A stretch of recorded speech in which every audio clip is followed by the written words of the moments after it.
সব নাটক বাংলার মুসলমান দেখে ফেলছে। আগামীর বাংলাদেশে জনগণ তাদেরকেই সমর্থন দেবে যারা নিজে নামাজ পড়বে, রাষ্ট্রে নামাজ চালু করে দিবে। আমার নবীজি যখন সাহাবীদেরকে নিয়ে কোরআন থেকে কথা শুরু করতেন, প্রথমত একটা আয়াত নবীজি তেলাওয়াত করে সবাইকে সাবধান করে দিতেন। সে আয়াতটা তেলাওয়াত করে আমিও আপনাদেরকে সাবধান করে দেব। সেই আয়াত হলো আল্লাহ বলেন, وَإِذَا قُرِئَ الْقُرْآنُ فَاسْتَمِعُوا لَهُ وَأَنصِتُوا لَعَلَّكُمْ تُرْحَمُونَ। জোরে বলুন আল্লাহু আকবার। আল্লাহ রাব্বুল আলামিন বলছেন, যখন তোমাদের সামনে আল্লাহর কালাম কোরআন থেকে আলোচনা শুরু হয়ে যায়, তখন তোমরা অত্যন্ত মনোযোগ দিয়া চুপ মেরে মনোযোগ দিয়ে কোরআন শুনবে। ফাস্তামিউ, দুইটা কথা, ফাস্তামিউ। দুই নাম্বার কথা হলো ওয়ানসিতু। কেউ যদি চুপ মেরে যায় আর যদি মনোযোগ দিয়ে শোনে, আল্লাহ বলেন আসমান জমিনের সমস্ত রহমত এবং বারাকা দিয়া আমি আল্লাহ তার জীবনের মধ্যে পূর্ণতা দান করব।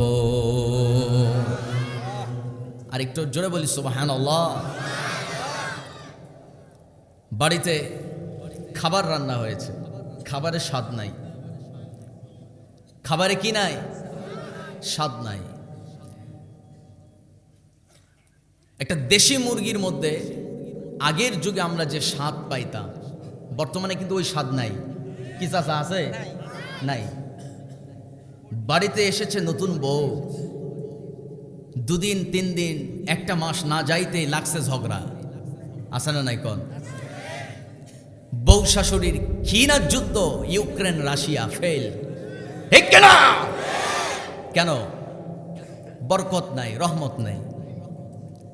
ছেলে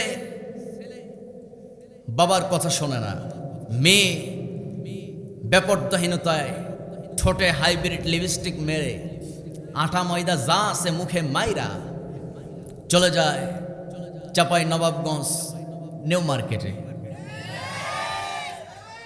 কথা মনে হয় কমন করছে, এলাকার মেয়েরা মনে হয় যায়। পর্দা নাই বললেই চলে। আগে ফজর নামাজের পর, এই যে আমার ডানে বামে চাচারা আছে, যদি মিথ্যা বলি আপনারা একটু ধরায় দিয়েন। ফজর নামাজের পর যখন চাচারা মসজিদ থেকে বাড়ির পথে রওনা করে, বাড়ির দেওয়ালের ভিতরে ঘরের মধ্যে মহিলারা কোরআন তেলাওয়াত করে, আওয়াজটা বাইরে পর্যন্ত শোনা যেত। কিন্তু এখন মহিলারা কোরআন তেলাওয়াত তো দূরের কথা, টিকটক লাইকি এইসব ভিডিও শুট করতে করতে রাত 12টা, ঘুমাইতে ঘুমাইতে রাত 3টা, ওঠে 12টায়। ঠিক কিনা? তাহলে বরকত কোথায়? বরকত নাই। অথচ আমার নবীজি বলেছেন ফজর নামাজের পর যে সুন্দর একটা বাতাস, যারা ফজর পড়ে তারাই জানে, ফজরের পর এত সুন্দর একটা বাতাস, ওই বাতাসটার সঙ্গে নবীজি বলেছেন জান্নাতের বাতাসের মিশ্রণ আল্লাহ দিয়েছেন। এই বাতাস তো আমরা মানে শরীরে লাগাতে পারি না, অনেকে লাগায় না। কেমনে? ফজর নামাজ তো পড়ে না। সম্মানিত ভাইরা, বরকত নাই। কি নাই? বরকত নাই। পরিবারে বরকত নাই। সন্তান বাপ মার কথা শোনে না, আবার মা বাবা সন্তানকে টাইমও দেয় না। ছোট্ট বাচ্চা জন্ম নিয়েছে, বয়স 2 থেকে 3 বছর, বাচ্চার সঙ্গে খেলাধুলা কি করবে? বাচ্চাকে টাইম কি দিবে? ওনার ফেসবুকে টাইম দিতেই শেষ। আমার বন্ধুগণ, সন্তানকেও ফোন উঠায় দেয়, সন্তানের হাতেও ফোন। একটা বাড়িতে গেলাম, তাফসির মাহফিলের দাওয়াত দিল। খাওয়া দাওয়া শেষ করার পর ওই বাড়িওয়ালা বলতেছে, হুজুর আমার সন্তানটার মাথায় একটু দোয়া পড়ে ফু দেন, কারণ মোবাইল ছাড়া ভাতই খায় না। এটা কোনো কথা হলো? মোবাইল ছাড়া নাকি ভাতই খায় না।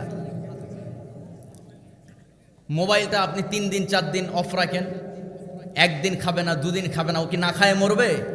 কথা কয় না। না খায় কি মরবে? যদি মোবাইল ছাড়া যদি না খেয়েই মরতে চায়, ওই সন্তান বেঁচে থাকার চাইতে মরাই ভালো মুসলমান। কোথাও বরকত নাই, কোথাও রহমত নাই।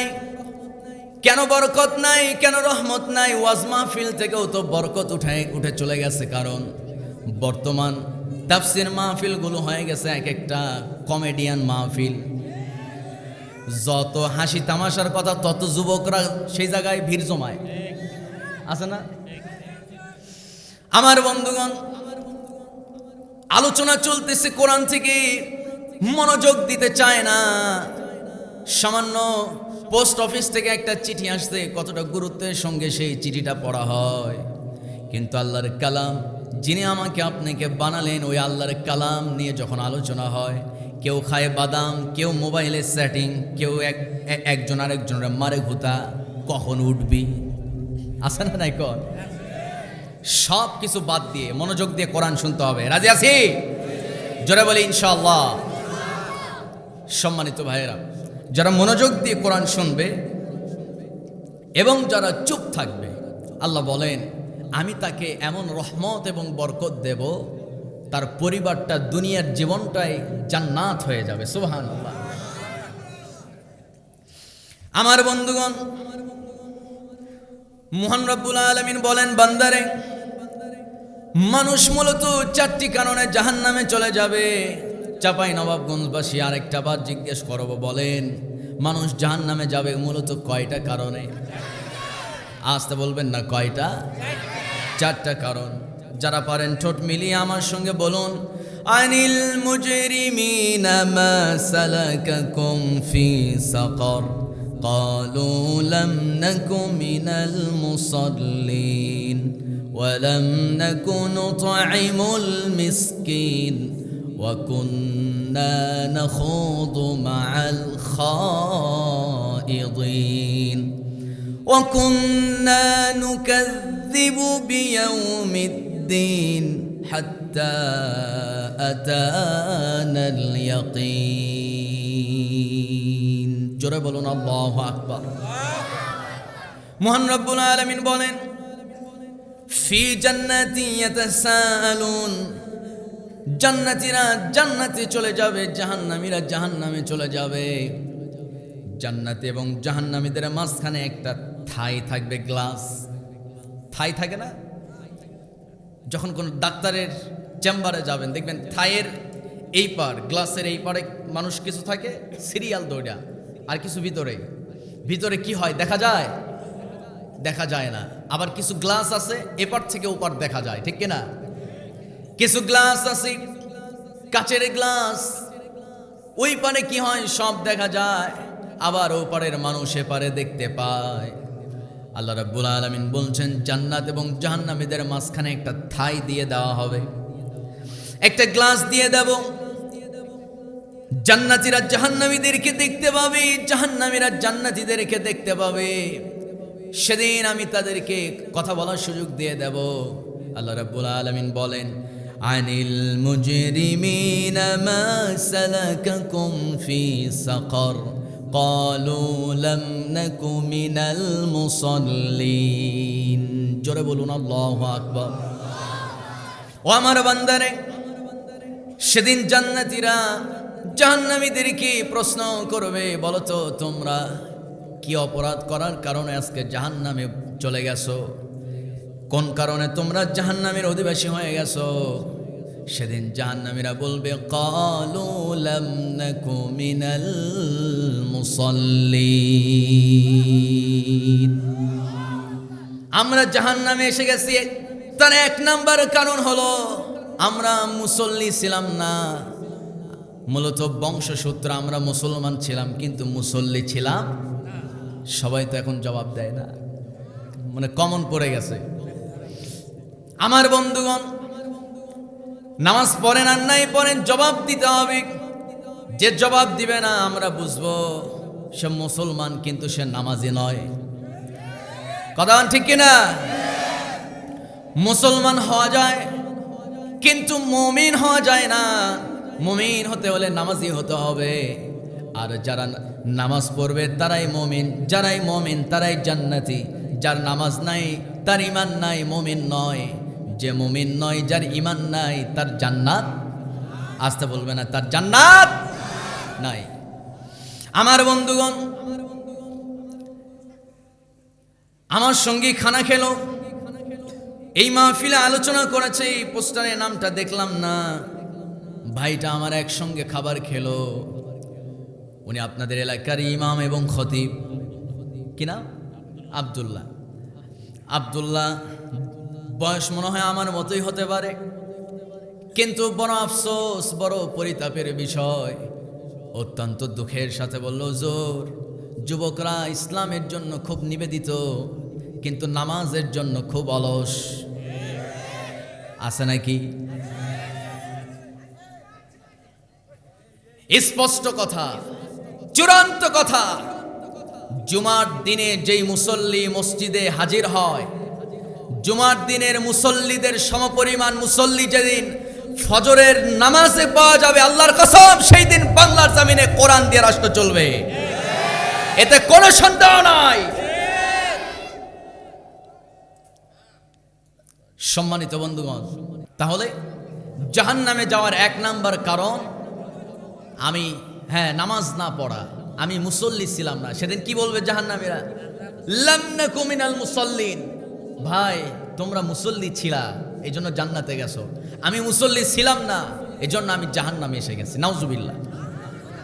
এই কথা শোনার পরও যদি আপনি নামাজ ছেড়ে দেন, নামাজ না পড়েন, ভাই, আপনাকে নবী এসেও জান্নাতে নিতে পারবে না। আমার বন্ধুগণ, নামাজ সম্পর্কে আল্লাহ বলেন, وَأْمُرْ أَهْلَكَ بِالصَّلَاةِ وَاصْطَبِرْ عَلَيْهَا لَا نَسْأَلُكَ رِزْقًا نَحْنُ نَرْزُقُكَ। আল্লাহ রাব্বুল আলামিন বলছেন, ও আমার বান্দারে, তুমি নিজে নামাজ পড়ো, পরিবারটাকেও নামাজি বানাও। আহলাকা বিসসালাহ, নিজে নামাজ পড়লে হবে না, পরিবারটাকেও নামাজি বানাতে হবে। আমার বন্ধুগণ, নামাজটা ম্যাক্সিমাম আমরা পড়ি, কিন্তু কিছু কিছু মুসল্লি আছে নামাজও পড়ে, কিন্তু সুদের কারবার ছাড়তে পারে না। আসতে কবে না, আছে না নাই? নামাজ পড়ে কিন্তু কোরআনের আন্দোলন করতে পারেন না। আবার নামাজ পড়েন ঠিক আছে, কিন্তু চাঁদাবাজি ছাড়তে পারে না।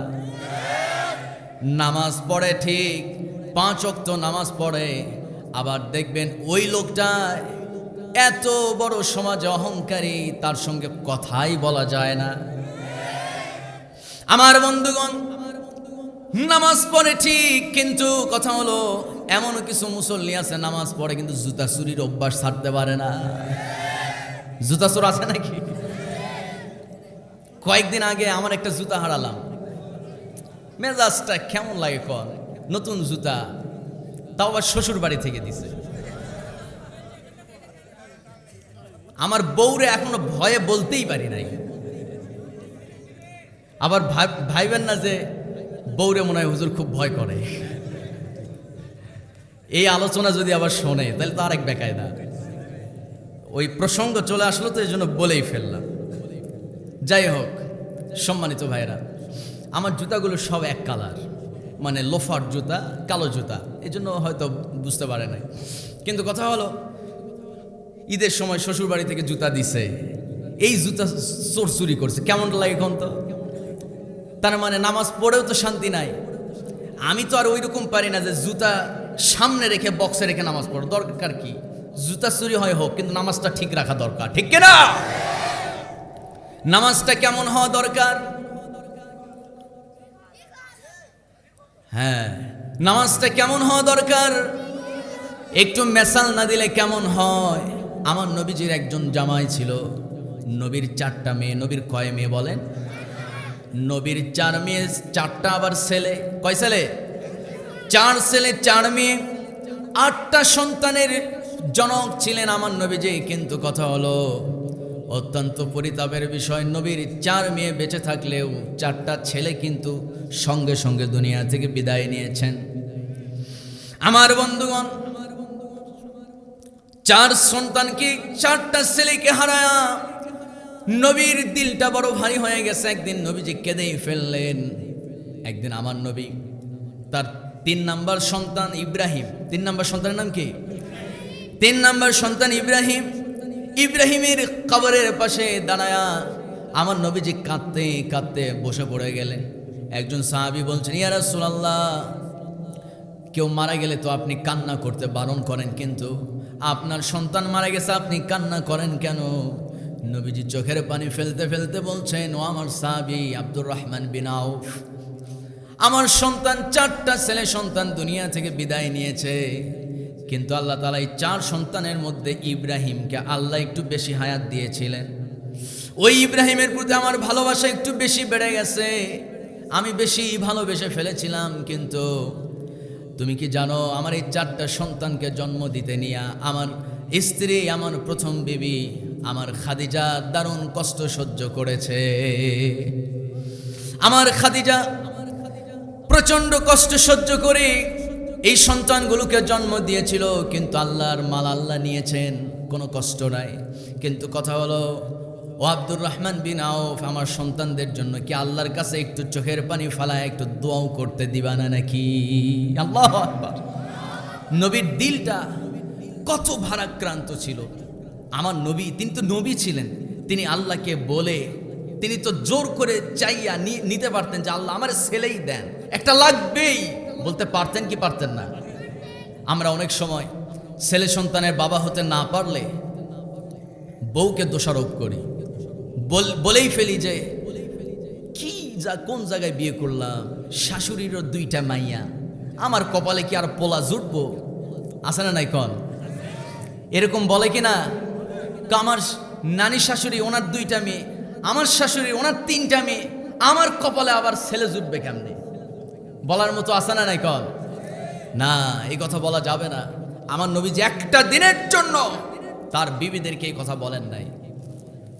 যা কিছু বান্দার জন্য ভালো, সব সব ভালোই নির্ধারণ করেন একজন, তিনি কে? আসতে বলবেন না কে? আল্লাহ নির্ধারণ করেন। আমার নবীজি চার মেয়ের মধ্যে 4 নাম্বার মেয়ে সবার ছোট ফাতেমাকে প্রচন্ড মহব্বত করতেন। ফাতেমা রাদিয়াল্লাহু তাআলা আনহা, তার সঙ্গে নবীর অত্যন্ত কাছের সাহাবী হযরত আলীর সঙ্গে তার বিয়ে দিয়ে দেন। হযরত আলী রাদিয়াল্লাহু তাআলা আনহু কেমন নামাজ পড়তেন, একটু মিসাল না দিলে কেমন হয় দেখেন।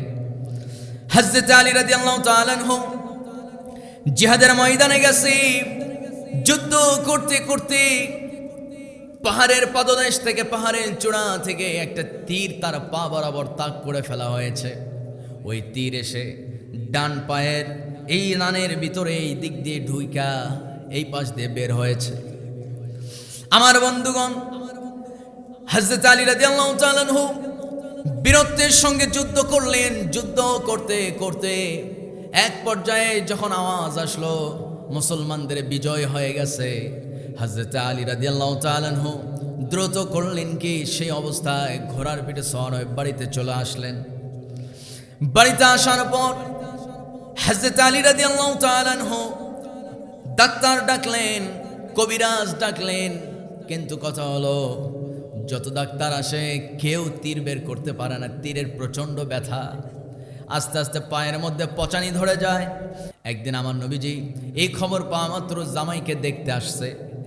জামাইকে দেখতে আইসা নবীজি বলেন, আমার আলী, আমার সাহাবী, আমার জামাই সম্পর্কে তোমাদের ধারণা কম থাকতে পারে, কিন্তু আমার আলীকে আমি সবচাইতে ভালো চিনি, ভালো জানি। ওকে নামাজে দাঁড় করায় দাও, তারপরে কি করা দরকার আমি রাসূল করব। জোরে কোন সুবহানাল্লাহ। হযরত আলী রাদিয়াল্লাহু তাআলা আনহু নামাজে দাঁড়িয়ে গেলেন। নামাজরত অবস্থায় আমার নবীজি এবার ডাক্তারকে বললেন, শোনো ডাক্তার, ও তো নামাজে দাঁড়িয়ে গেছে, এবার তোমার যেভাবে ইচ্ছা, যেভাবে খুশি তুমি তীর টান দাও। আল্লাহর কসম করে বলি, আমি রাসূল বললাম, আলী এক চুল পরিমাণ টের পাবে না। নামাজে দাঁড়িয়ে গেছি, হযরত আলী নামাজে দাঁড়িয়ে গেছি, লম্বা তেলাওয়াত শুরু করলেন। প্রথম রাকাতেই হযরত আলীর পা থেকে তীর খুলে ফেলা হলো, একটু টের পেলেন না। অথচ অন্যান্য সময় যখন তীর টানার জন্য যখন পায়ে হাত দেওয়া হয়, তখনই তিনি সবাইকে দূরে সরায় দিতেন। তীর টেনে বের করা হলো। প্রথম রাকাত শেষ হয়ে গেল, দ্বিতীয় রাকাত শেষ হয়ে গেল। হযরত আলী রাদিয়াল্লাহু তাআলা আনহু ডানে বামে তাকায়া দেখেন যে সবাই হাসতেছেন। হযরত আলী বলছেন, তোমরা হাসো কেন? আমার নবী বলেন, ও আমার জামাই, একটু দেখো তো তোমার পায়ে তীরটা আছে নাকি। পায়ের দিকে তাকায়া হযরত আলী বলেন, ইয়া রাসূলুল্লাহ, আল্লাহর কসম করে বলি, একটা মশার কামড় দিলে যেই যন্ত্রণা, সেই যন্ত্রণাটুকু আপনার জামাইয়ের মধ্যে হয় নাই। আর একটু জোরে বলি আল্লাহু আকবার। কি নামাজ ছিল তাদের! সব কিছু উজাড় করে তারা নামাজে দাঁড়িয়ে যেতেন। আমার বন্ধুগণ, সালাতটা যার সুন্দর, জীবনটাও তার সুন্দর। আমার দেশে বর্তমানে মেয়েকে বিয়ে দেয়, মেয়ের বাবা দেখে না জামাইটা নামাজ পড়ে কিনা, জামাইটার মুখে দাঁড়িয়ে আছে কিনা, জামাইটা দিনদার কিনা, কোরআন পড়তে পারে কিনা। এই সব গুরুত্বপূর্ণ দিনদারি না দেখা মেয়ের বাপ দেখে ওই জামাই চাকরি করে কিনা, টাকা আছে কিনা, সম্পদ আছে কিনা। কিন্তু ওই চাকরি করতে করতে দেখা যায় 18 বছর 17 বছরের মাইয়ার কপালে জোটে 44 বছরের চাকরিজীবী টাকলা পোলা আছে। কয়দিন সংসার করবে? 1.5 মাস 2 মাস পর ওই মেয়ে আবার দেখা যায় ওই যে তনু না কি জানি একটা মহিলা আছে, কাপড়ের ব্যবসা করে, বৃদ্ধ বয়সে একজন বুড়াকে বিয়ে করলো, সেই বুড়োর সঙ্গে সংসারও করলো। কয়েকটা বছর কেটে গেল, ওই বুড়ো বেঁচে থাকা অবস্থায় সে বলেছিল, আমি জীবনে কোনোদিন বিয়েই করব না, তোমারে ছাড়া আমি থাকতেই পারবো না। বুড়ো ওই বৃদ্ধ মানুষটা মারা গেছে, 1 মাস যায় নাই আরেকটারে বিয়ে করে আনছে। দেখছেন না আপনারা? তারা নিয়ে কত নিউজ হলো। আর আমার দেশের সাংবাদিকরা সত্য, কোথায় চাঁদাবাজি হয়, কোথায় পাথর দিয়ে মানুষ খুন হয়, এই সব নিউজ ভালো মতো করতে পারে না। ওরা শুধু কোন জায়গায় কোন কাপল, কোন পুরুষ, কোন মাইয়া বিয়ে করলো, কোথায় ছাড়াছাড়ি হলো, এই নিয়ে ব্যস্ত থাকে। ঠিক কিনা? আমার কথায় কি রাগ করতেছেন আপনারা? আলোচনা চালাবো, চলো জোরে বলি ইনশাআল্লাহ। বিয়ে দেওয়ার ক্ষেত্রে তাহলে আমরা 1 নাম্বার দেখব নামাজ পড়ে কিনা, 2 নাম্বার দেখব কোরআন পড়তে পারে কিনা, 3 নাম্বারে দেখতে হবে সে কতটুকু সৎ। ঠিক কিনা? যদি কেউ নামাজ পড়ে, যদি কেউ কোরআন পড়তে পারে, আমার নবীজি বলেন, যেই ঘরে নামাজ আছে, যেই ঘরে কোরআন তেলাওয়াত আছে, আমি রাসূল বলে দিলাম ওই ঘরে কোনোদিন অভাব স্পর্শই করবে না। সুবহানাল্লাহ বলতে পারলেন না? আমার ঘরে নামাজ নাই, আমার ঘরে কোরআনের তেলাওয়াত নাই, আমার ঋণ থাকবে না তো কার ঋণ থাকবে? ঠিক কিনা? আজকে ম্যাক্সিমাম পরিবারগুলো দেখেন ঋণে জর্জরিত। সুদের উপরে, কিস্তির উপরে, এই যে কিস্তি নেয়, নিয়ে রিক্সা কেনে, ব্যবসা করে। আমার বন্ধুগণ, যদি আপনার পরিবারের নামাজ থাকে, কোরআনের তেলাওয়াতের চর্চা নিয়মিত থাকে, আল্লাহর কসম আপনার পরিবারের কোনো কাজের জন্য কিস্তি নেওয়া লাগবে না, ঋণ করতে হবে না, আল্লাহ সব কিছু সমাধান করে দিবে। ঠিক বলার সময় তো আছি, কিন্তু যদি জিজ্ঞেস করি যে কারা কারা মানে কিস্তির সঙ্গে জড়িত আছেন, অনেকগুলো হাত উঠে যাবে। কারণ হাত উঠবে না? উঠে যাবে। সম্মানিত ভাইয়েরা, তাহলে ছেলে মেয়েকে বিয়ে দেওয়ার ক্ষেত্রে এখানে পিতামাতা অনেক সময় হস্তক্ষেপ করে। ইসলাম কত সুন্দর, সুবহানাল্লাহ বলবেন না? এই যুবক ভাইয়েরা যারা বিয়ে করেন নাই, এখানে যারা যুবকের বাবা আছেন তাদেরকেও বলবো, চাচারা, সন্তানকে যখন বিয়ে দিবেন, আমার নবীজি কত সুন্দর সিস্টেম করে দিয়েছেন।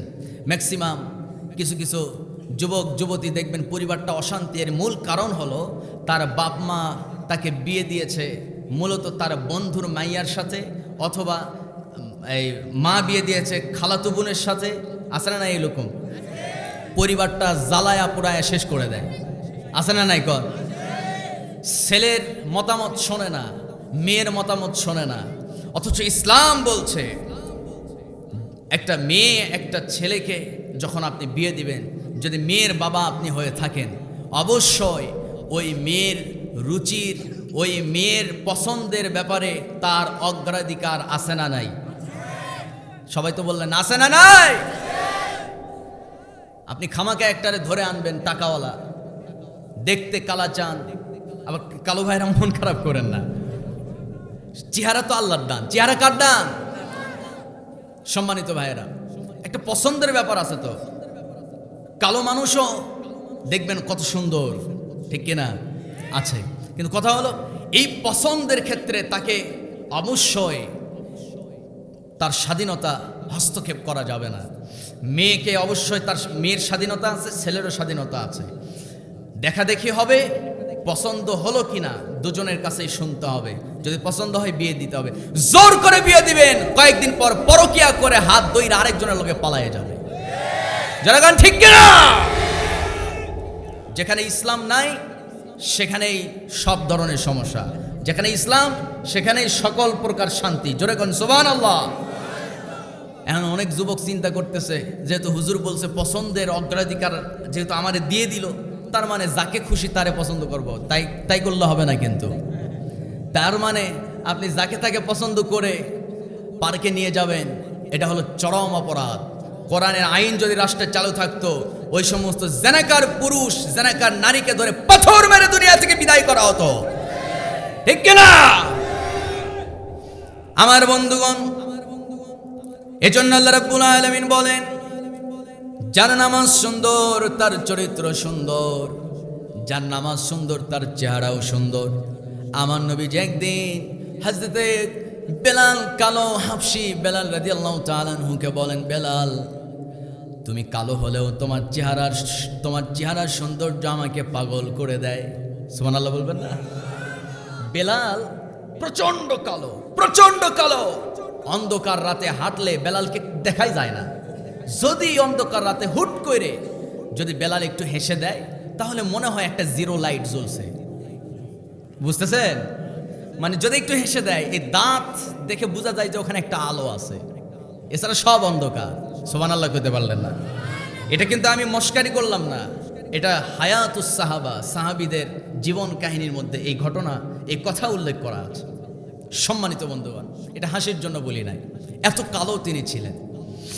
কিন্তু আমার বন্ধুগণ, ফজর নামাজের জন্য যখন কোনো বান্দা আরামের বিছানা ছুঁড়ে ফেলে দিয়া ঠান্ডা পানিতে ওযু বানায়া যখন নাকি নামাজের জন্য দাঁড়িয়ে যায়, আমার নবীজি বলেন ওযু করার সঙ্গে সঙ্গে তার ফেস ওয়াশের কাজ হয়ে যায়।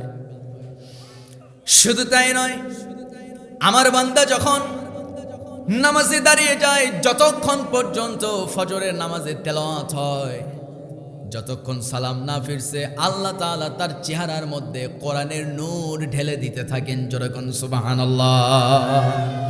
কিসের নূর? আস্তে বলবেন না, কিসের নূর? কোরআনের নূর। দেখবেন কত সুন্দর চেহারা। বিদেশে দেখেন না, ইউরোপ, আমেরিকা, মালয়েশিয়া, চায়না, এই দেশগুলোতে যাবেন, সব সাদা চামড়ার মানুষ। সাদা চামড়া হলে কি হবে? চেহারার মধ্যে নূর নাই, তাকাতে ইচ্ছে করে না, বেসাইজ একটা চেহারা। কিন্তু আমার দেশের মানুষের মধ্যে, আমার দেশের মানুষের চেহারার সাথে নবীর চেহারার মিল রয়েছে। সুবহানাল্লাহ পড়ুন। শুধু তাই নয়, এই চেহারা সুন্দর হবে তখন যখন আপনি 5 ওয়াক্ত নামাজ পড়বেন। কয় ওয়াক্ত? 5 ওয়াক্ত। ফজরটা পড়ব তো? জোরে বলি ইনশাআল্লাহ। আল্লাহ রাব্বুল আলামিন নামাজ সম্পর্কে রাষ্ট্রীয়ভাবে একটা ঘোষণা দিয়েছেন। সেই কথা আল্লাহ তাআলা দারুণ সুন্দর করে বলছেন, যারা পারেন বলুন, আল্লাযীনা ইম্মাক্কান্নাহুম ফিল আরদি আকামুস সালাহ ওয়া আতাউস যাকাতা ওয়া আমারু বিল মা'রুফ ওয়া নাহাউ আনিল মুনকার ওয়ালিল্লাহি আকিবাতুল উমুর। জোরে বলুন আল্লাহু আকবার। ও দুনিয়ার মানুষ, যখন আমি তোমাদের কি রাষ্ট্রীয় ক্ষমতা যখন তোমাদের হাতে দেব, তখন তোমাদের কাজ হলো চারটা কাজ করতে হবে। 1 নাম্বার কাজ হলো নামাজটা কি রাষ্ট্রীয়ভাবে প্রতিষ্ঠিত করতে হবে। নামাজ মুসলিমদের জন্য বাধ্যতামূলক করতে হবে।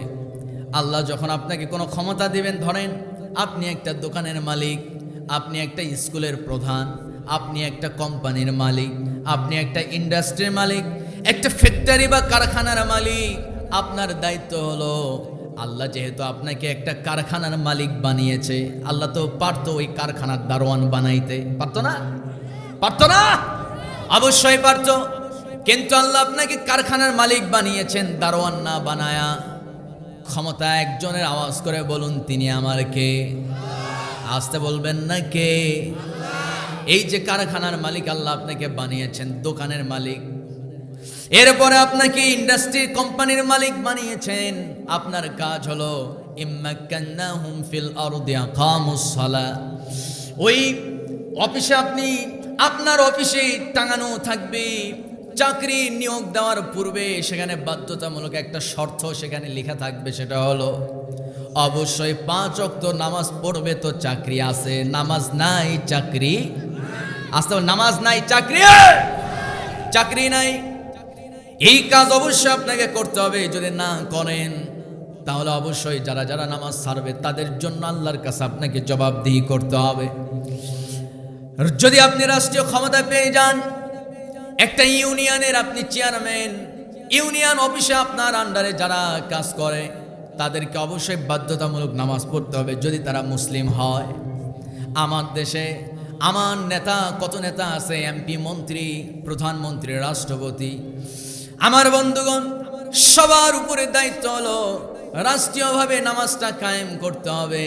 আমার ভাইয়েরা, যদি নামাজটা কায়েম হয়ে যায়, সবাই যদি নামাজ পড়ে, তাহলে উপকার কি?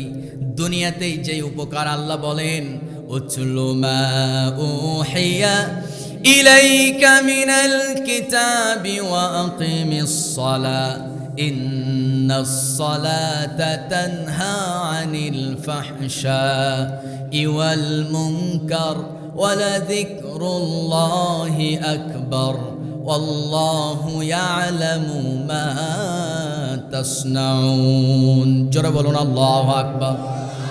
ও আমার বান্দারে, কোরআন যদি তেলাওয়াত করো নিয়মিত, আর যদি বান্দা নামাজটাকে যদি কায়েম করতে পারো, ইন্নাস সালাতা, নিশ্চয় নামাজ মানুষকে সমস্ত অশ্লীলতা, খারাপ কাজ থেকে বাঁচায় দেয়। সুবহানাল্লাহ তো বললেন না কেউ? আর একটু জোরে কোন সুবহানাল্লাহ। নামাজ সমস্ত খারাপ কাজ থেকে বাঁচায় দেয়। আপনার অফিসে চলে সুদের কারবার, ওই অফিসে যদি চলে নামাজের নিয়মিত কর্মসূচি যদি চলতে থাকে, যদি অফিসে যদি নামাজের কর্মসূচি চালু থাকে, ওই অফিসে সুদ থাকতে পারে? আসতে পারে? সুদ থাকতে পারে? সুদ থাকবে না। বিএনপির পার্টি অফিস, বিএনপির প্রধান কার্যালয়, আওয়ামী লীগের পার্টি অফিস, আওয়ামী লীগের কার্যালয়, জামাত ইসলামের পার্টি অফিস, জামাত ইসলামের কার্যালয়, এই জায়গাগুলোতে এই যে নেতা যারা নেতৃত্ব দিতে চান আগামীতে, তাদের কার্যালয়ে যদি নামাজ চালু থাকে, অবশ্য এই নেতাদেরকে দিয়ে কোনো দুর্নীতি আশা করা যায় না। কিন্তু চালু করবে কেমনে? নিজেই তো নামাজ পড়ে না, কথা কয় না, আসতে বলবেন না, ঠিক কিনা? নিজেই তো নামাজ পড়ে না, নামাজ চালু করবে কেমনে? নিজেই তো কোরআন পড়ে না, কোরআনের আইন দিয়া মদিনার রাষ্ট্র চালাবে কেমনে? শুধু মুখ দিয়া বুলি ফুটালেই হয় না, অবশ্য নিজের চেহারার মধ্যে সুন্নত থাকার দরকার আছে না নাই? মুখে নাই দাড়ি, বলে দিলাম মদিনার আইনে রাষ্ট্র চলবে, আমি বলবো এটা ডাহা মিথ্যা কথা ছাড়া কিছু না। লেডি ফেরাউন খুনি হাসিনা ৯৬ নির্বাচনে মাথায় দিয়েছিল হেজাব, মাথায় দিয়েছিল পট্টি, হাতে রেখেছিল তসবি, বলেছিল মদিনার সনদে রাষ্ট্র চালাবে। কি মদিনার সনদে রাষ্ট্র চালাবে? যারা মদিনার সনদে যারা রাষ্ট্র চালাতে চায়, সেই সমস্ত বীর সৈনিক 11 জন নেতাদেরকে ফাঁসিতে ঝুলালো, ঠিক কিনা? আমার বন্ধুগণ, আমার ভাইয়েরা, ৫৪ বছর ধরে সব নাটক বাংলার মুসলমান দেখে ফেলছে। আগামীর বাংলাদেশে জনগণ তাদেরকেই সমর্থন দেবে যারা নিজে নামাজ পড়বে, রাষ্ট্রে নামাজ চালু করে দিবে। আর জোরে বলুন ঠিক কিনা? আমার বন্ধুগণ, বিএনপি যদি ক্ষমতায় যায়, অথবা জামাত ইসলাম যদি ক্ষমতায় যায়, অথবা চরমনাই বা এনসিপি যদি ক্ষমতায় যায়, ক্ষমতায় গিয়ে যদি কোরআন দিয়ে যদি তারা রাষ্ট্র না চালায়, বুঝতে হবে জনগণের সঙ্গে প্রতারণা। 24-এর আন্দোলন মূলত শুরুই হয়েছে আগামীর বাংলাদেশ কোরআনের বাংলাদেশ। কোরআন দিয়ে যারা রাষ্ট্র চালাবে তারাই ক্ষমতায় থাকতে পারবে। এটা মূলত আমি বলি, প্রত্যেক জায়গায় তো বলি, এটা হলো সেই মানে এক কাপ চা আর একটা বিড়ির কাছে যারা নিজেদের সমর্থনকে বিক্রি করে দেয়, সেই সমস্ত লোকদের যুগ শেষ হয়ে গেছে। এটা হলো জেনজির বাংলাদেশ। জেনজি তরুণ যুবকরা ক্ষমতাসীন পাওয়ারফুল নেত্রী ডাইনিকে ক্ষমতাতে কান ধরে নামায়া শ্বশুর বাড়িতে পাঠিয়ে দিয়েছে। তার মানে এই ইতিহাস থেকে, এই ঘটনা থেকে বর্তমানে যারা ক্ষমতায় যাওয়ার জন্য লাফাঝাপা করছেন বিএনপি জামাতের ভাইয়েরা, আমি আপনাদেরকে সাবধান করে দিতে চাই, কোরআন দিয়ে রাষ্ট্র চালাবেন, ক্ষমতায় 5টা বছর শান্তিতে বসে থাকতে পারবেন। ক্ষমতা পাওয়ার পর সংসদে বসে আবার তালবাহানা দেখাবেন, কোরআন দিয়ে রাষ্ট্র চালাবেন না, এদেশের মানুষ 17 দিনে ক্ষমতা থেকে নামায়া আবার আপনাদেরকে ক্ষমতাচ্যুত করে ফেলবে। ঠিক কিনা? ক্ষমতায় বসলেই ক্ষমতায় টিকে থাকা যায় না। তার বাস্তব প্রমাণ হচ্ছে 5 আগস্ট। ঠিক কিনা? সম্মানিত বন্ধুগণ, 54 বছরের বাংলাদেশ আমরা দেখেছি। সেই 54 বছরের ইতিহাসে আমরা আর ফিরে যাব না। আমরা নতুন একটা বাংলাদেশ দেখব, যেই বাংলাদেশে কোনো দুর্নীতিবাজ পার্লামেন্টে বসবে না, কোনো পতিতালয়ের নারী পার্লামেন্টের চেয়ারে বসে গান গাইয়া সংসদ সদস্যদের বুকের জ্বালা মিটাবে না। ঠিক আছে না?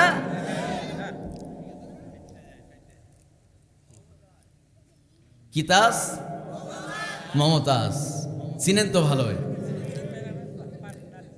হ্যাঁ, সম্মানিত ভাইয়েরা, তাহলে আমরা আগামীতে দেখতে চাই নামাজি নেতা। কি নেতা? সবাই একযোগে বলেন, কি নেতা? নামাজি নেতা। আমার ভাইয়েরা, আমার বন্ধুগণ, আল্লাহ রাব্বুল আলামিন বলেন, বান্দারে নামাজ পড়বে তো তুমি বিনা হিসাবে জান্নাতে যাবে। এখানে দেখেন সামনে অনেকগুলো ছোট বাচ্চা মক্তবে পড়ে, নুরানিতে পড়ে। ওদের মোটামুটি 40টা হাদিস মুখস্থ করতে হয়। ঠিক কিনা? 40টা হাদিস না? এই 40টা হাদিসের মধ্য থেকে 5 নাম্বার একটা হাদিস আছে, ক্বালান নবী সাল্লাল্লাহু আলাইহি ওয়াসাল্লাম, মিফতাহুল জান্নাতিস সালাহ। অর্থ কি? নামাজ বেহেশতের চাবি। দান করেন, নামাজ পড়েন না। হজ করছেন কিন্তু নামাজ নাই। হাজী সাহেব অনেক আছে, হজ করছে ঠিক কিন্তু নামাজ নাই। হজ করে জান্নাতে যাওয়া যাবে না, দান কইরাও জান্নাতে যাওয়া যাবে না। জান্নাত পাবেন ঠিক আছে, দান করলে জান্নাত আপনার জন্য বরাদ্দ, কিন্তু ওই জান্নাতে যাওয়ার জন্য চাবির দরকার আছে না নাই? চাবির দরকার আছে। আর ওই চাবি হলো জান্নাতের চাবির নামই হলো জান্নাতের সালাত, নামাজ। কি? নামাজ বেহেশতের চাবি। সপ্তাহে একটা দিন নামাজ পড়ি। আপনি হয়তো মুসলিম দাবি করতে পারেন, আল্লাহর কসম করে বলে নবী বলেন, মান তারাকা সালাতা মুতাআম্মিদান ফাকাদ কাফার।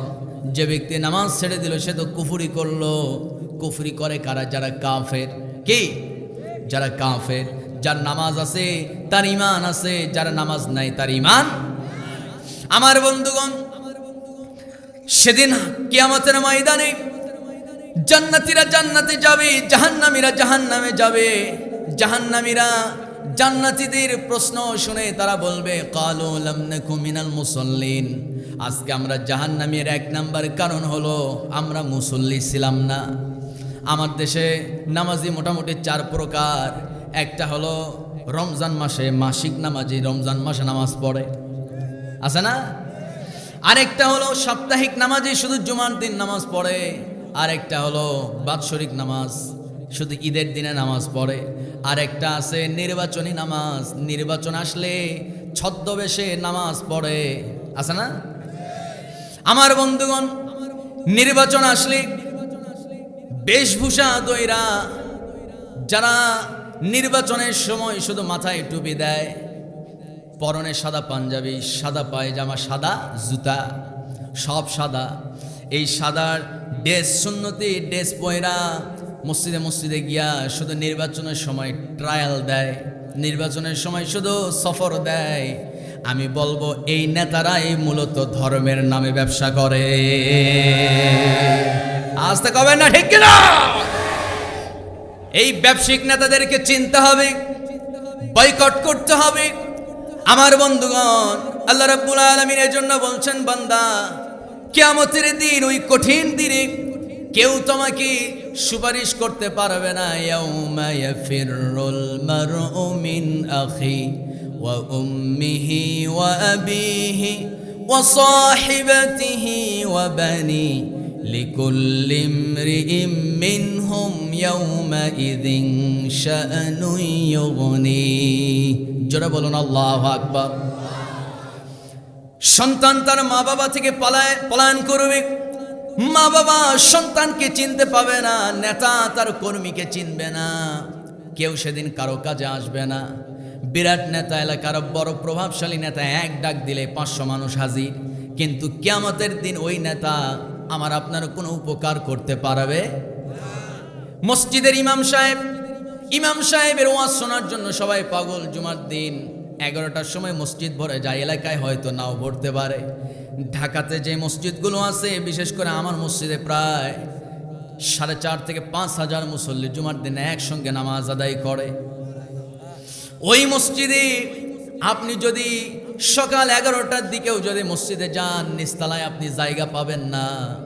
নিচতলায় যদি জায়গা নিতে যান, এই গোমাইল কলেজ মসজিদে আপনাকে যেতে হবে ন্যূনতম 10টার দিকে। কয়টা? 10টার দিকে। আমার বন্ধুগণ, কিন্তু এই যে মানুষগুলো কোরআন শোনা, আমি তো মনে করি আমার আকর্ষণে আসে না, মূলত তারা আসে কার আকর্ষণে? কোরআনের আকর্ষণে। এই যে যুবকরা, যদি তারা সত্যি কোরআনের আকর্ষণেই যদি এসে থাকে, তাহলে অবশ্যই আমার মসজিদের মুসল্লিরা সফল।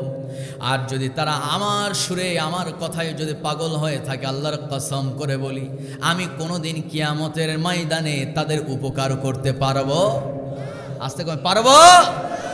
আজকে আপনারা আমার ওয়াজ শুনতেছেন, কসম আল্লাহর, আমি আপনাদের কোনো উপকার করতে পারবো না। তবে হ্যাঁ, এই কোরআন যার পক্ষে অবস্থান নেবে সে জান্নাতে যাবে, যার বিরুদ্ধে অবস্থান নেবে সে যাবে কোথায়? জাহান্নামে চলে যাবে।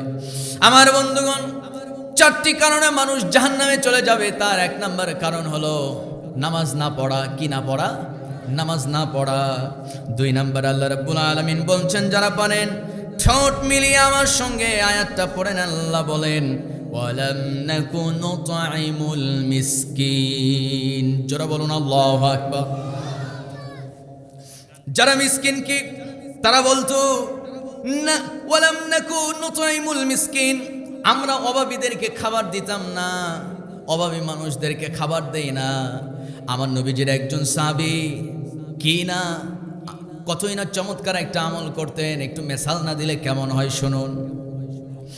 নবী একদিন আসর নামাজ আদায় করার পর মসজিদে নববীর মধ্যে বসে আছেন। এমত অবস্থায় আমার নবীর সামনে অনেকগুলো সাহাবী হাজির হয়ে গেছে। আমার নবী সাহাবীদেরকে নিয়ে তালকিন করছেন কোরআন থেকে, তাদেরকে সুন্দর সুন্দর নসিহত করছিলেন। হঠাৎ করে আমার নবীজি ওয়াজ করতে করতে একসময় আলোচনা বন্ধ করে দিয়া বলছেন, ও আমার সাহাবীরা, একটু পরে যেই লোকটা মসজিদে নববীতে ঢুকবে, আমি বললাম ওই লোকটা জান্নাতি। জোরে কোন সুবহানাল্লাহ। সাহাবীরা আশ্চর্য হয়ে গেছে। নবী বলছে একটু পরে যে আসবে সে জান্নাতি। কি ব্যাপার, সে কি বা আমল করে সে জান্নাতে চলে যাবে? নবীর মুখ দিয়ে কথা বের হয়ে গেছে। আমার বন্ধুগণ, দেখা গেল একজন সাহাবী আসলো, চেহারাটা খুব একটা সুন্দর না, পরনের জামা কাপড়গুলো ছেঁড়া। আমার বন্ধুগণ, কিন্তু শেষ পর্যন্ত দেখা গেল সেই সাহাবী আস্ত এসে অন্যান্য সাহাবীদের সঙ্গে বসে পড়লো। নবীর আলোচনা শুনে সবাই চলে গেল। পরের দিন আমার নবী আসরের নামাজের পর আবার বসলেন, আবার তালিম করছেন। ওই সাহাবী আবার এসে হাজির। আসার পূর্বে নবী বলেন, এবার যে সাহাবী আসবে ওই সাহাবী জান্নাতি। দেখা গেল প্রথম দিন যে সাহাবী আসছে ওই সাহাবী এসে হাজির হয়ে গেছে। তৃতীয় দিনও একই অবস্থা। আমার নবীর একজন সাহাবী তিনি বড় আশ্চর্য হয়ে গেছে, হায় হায়, নবীজি তাকে 3 দিন জান্নাতি বললেন, তার মানে সে নিশ্চয়ই কোনো আমল করে যে আমল সম্পর্কে আমরা অবগত না। আমার বন্ধুগণ, এবার সেই সাহাবী হঠাৎ করে তার বাড়ির রাস্তায় দাঁড়িয়ে আছে, তার অপেক্ষায় সেই জান্নাতি সাহাবী আস্তে আস্তে হেঁটে হেঁটে আসতেছে, তার অপেক্ষায় সাহাবীটা দাঁড়িয়েছিল। আমার বন্ধুগণ, জান্নাতি সাহাবী যেই না তার সামনে দিয়ে পথ অতিক্রম করতেছে, এবার সেই সাহাবী বলছে, ও আমার ভাই রে, আমি তো আজকে বড় ঝামেলার মধ্যে পড়ে গেছি, বাড়িতে কোনো আত্মীয় স্বজন নাই। বাস্তবেই তাই, তারা তো মিথ্যা বলতো না। বাড়িতে তার বউকে পাঠায় দিয়েছে শ্বশুর বাড়িতে। আমার বন্ধুগণ, তিনি বলতেছে, বাড়িতে আমার কেউ নাই, তোমার বাড়িতে কি আজকে রাতটা কি কাটাতে পারবো নাকি? সাহাবী মুস্কি হেসে বললেন, হ্যাঁ ভাই, অবশ্যই তোমার জন্য আমার বাড়ির দরজা খোলা। বাড়িতে চলে গেলেন। বাড়িতে যাওয়ার পর আমার বন্ধুগণ বিছানার মধ্যে ঘুমের ভান করে আছে, কিন্তু ঘুমায় না, কারণ উনি টেনশনে আছে। রাতের বেলা না জানি কোন সময় কোন আমল করে, এইটা মূলত দেখার জন্যই সে এসেছে। জোরে কোন সুবহানাল্লাহ। সারাটা রাত ঘুমের ভান করে চোখ মিটি মিটি করে অন্ধকার রাত পার করে দিলেন। সূর্য উদিত হলো, ফজর আজান হলো, নামাজ হলো, সূর্য উদিত হলো। জাস্ট কি বলে, ফজরের নামাজের পর আরেকটা নামাজ আছে, আওবিন্না, ইশরাকের নামাজ। ইশরাকের নামাজ হয়ে গেল, কোনো আমল তেমন কিছু দেখতে পেলেন না। এবার সেই সাহাবী তাকে আবার বললেন, ভাইরা আজকের রাতটাও থাকতে হবে, যদি কিছু মনে না করো। হ্যাঁ, থাকো। আমার বন্ধুগণ, কিন্তু প্রথম রাত দ্বিতীয় রাতে তিনি একটা বিষয় লক্ষ্য করেছেন, অসময়ে ওই সাহাবী ঘুমের আগে নামাজ আদায় করলেন। দ্বিতীয় দিন নামাজ আদায় করলেন 2 রাকাত, প্রথম দিনেও 2 রাকাত, তৃতীয় দিনেও 2 রাকাত। আর কোনো আমল তিনি দেখলেন না, বিশেষ কোনো আমল নাই। আসার সময় এবার সাহাবী জান্নাতি সাহাবীকে জিজ্ঞেস করছেন, ভাইরে, আমার নবী তোমাকে 3 বার জান্নাতি বলেছেন 3 দিন, বলো তো তোমার কি কোনো আমল আছে নাকি? আমি তো তেমন কোনো আমল দেখলাম না। সাহাবী বলছেন, ও আমার ভাই, আমি তো তেমন কোনো আমল করি না, কিন্তু কথা হলো আমি প্রত্যেক রাতে যখন বিছানায় ঘুমাতে যাই, বালিশে যখন মাথাটা রাখি, মাথা রাখা মাত্র আমি আমার সারাদিন ঘুম থেকে উঠতে নিয়ে, ফজর থেকে নিয়ে সন্ধ্যা পর্যন্ত, ঘুম যাওয়ার আগ পর্যন্ত যত মানুষের সঙ্গে আমি চলাফেরা করছি, যারা আমাকে কষ্ট দিয়েছে, আমি সবাইকে মাফ করে দেই। আমার বন্ধুগণ, এবার সেই সাহাবী জিজ্ঞেস করলেন, ঠিক আছে, কিন্তু তুমি এই কাজ করো, ঠিক আছে, কিন্তু কথা হলো তুমি প্রত্যেকটা রাতে আমি দেখলাম 3টা রাত তোমার সঙ্গে থাকলাম, ঘুমের আগে অসময়ে তুমি 2 রাকাত করে নামাজ আদায় করলা, এর কারণটা কি? কেন তুমি অসময়ে 2 রাকাত নামাজ আদায় করলা? ওই সময় তো কোনো ওয়াক্তই আসে না। সঙ্গে সঙ্গে সাহাবী বলছেন, আমার বাড়িতে যখন কোনো মেহমান এসে যায়, আমি আল্লাহর কাছে শুকরিয়া স্বরূপ 2 রাকাত নামাজ আদায় করি, কারণ মেহমান বাড়িতে রিজিক আনে, মেহমান বাড়িতে বরকত বাড়ায় দেয়। আর একটু জোরে বলি সুবহানাল্লাহ। মেহমানকে যদি কেউ সম্মান করে, আল্লাহ তার রিজিক বাড়ায় দেয়। সুবহানাল্লাহ পড়েন। আমার বন্ধুগণ, ওই সাহাবী জান্নাতি সাহাবী বলছেন, আমার বাড়িতে যখন কোনো অভাবী মিসকিন এসে যায়, আমি আরো 2 রাকাত বেশি নামাজ পড়ি। মেহমান আসলে 2 রাকাত, মিসকিন অসহায় গরিব আসলে 4 রাকাত, কারণ মিসকিনদেরকে খাওয়ালে আল্লাহ ডবল দান করে। জোরে কোন সুবহানাল্লাহ। আমার বন্ধুগণ, আমার নবীজির কাছে সেই সাহাবী চলে গেলেন, গিয়ে বলছেন, ইয়া রাসূলুল্লাহ, জান্নাতি সাহাবীর বাড়িতে 3টা রাত থেকেছি, আমি 3 রাতে দেখলাম, শুনলাম, ঘুমের আগে এসে সবাইকে মাফ করে দেয়, এছাড়া তার কোনো আমার আমল নাই, তেমন কোনো আমল নাই। নবী বলেন, যেই ব্যক্তি ঘুম যাওয়ার আগে সবাইকে মাফ করে দেয়, সবাইকে ক্ষমা করে দিয়ে যেই লোকটা ঘুমাবে, আমি রাসূল বলে দিলাম, মানুষকে ক্ষমা করা এই গুণ কেবলমাত্র আল্লাহর। আর এই গুণ যার জীবনে লালন করবে আল্লাহ তাকে নিষ্পাপ বানায় দিবে। এজন্য আমরা কখনো কারো প্রতি কোনো কষ্ট রাখবো না, যেই কষ্ট দেখ আমরা আল্লাহর জন্য ক্ষমা করব। জোরে বলি ইনশাআল্লাহ, আর একটু জোরে বলি ইনশাআল্লাহ। আমার বন্ধুগণ, মিসকিনকে দান করলে বিপদ দূর হয়ে যায়, মিসকিনকে দান করলে সম্পদ বেড়ে যায়। মিসকিনকে দান করবেন না তো আপনার সম্পদ কমে যাবে, মিসকিনকে দান করবেন না তো জাহান্নামের আগুনে জ্বলতে হবে। হযরতে সুলাইমান নবী নাম শুনছেন নাকি? বলে কি নাম? সুলাইমান নবী। আল্লাহ তাকে গোটা পৃথিবীর বাদশাহী দান করেছিলেন। সুবহানাল্লাহ কও। গোটা পৃথিবীর বাদশাহী তাকে দান করেছেন।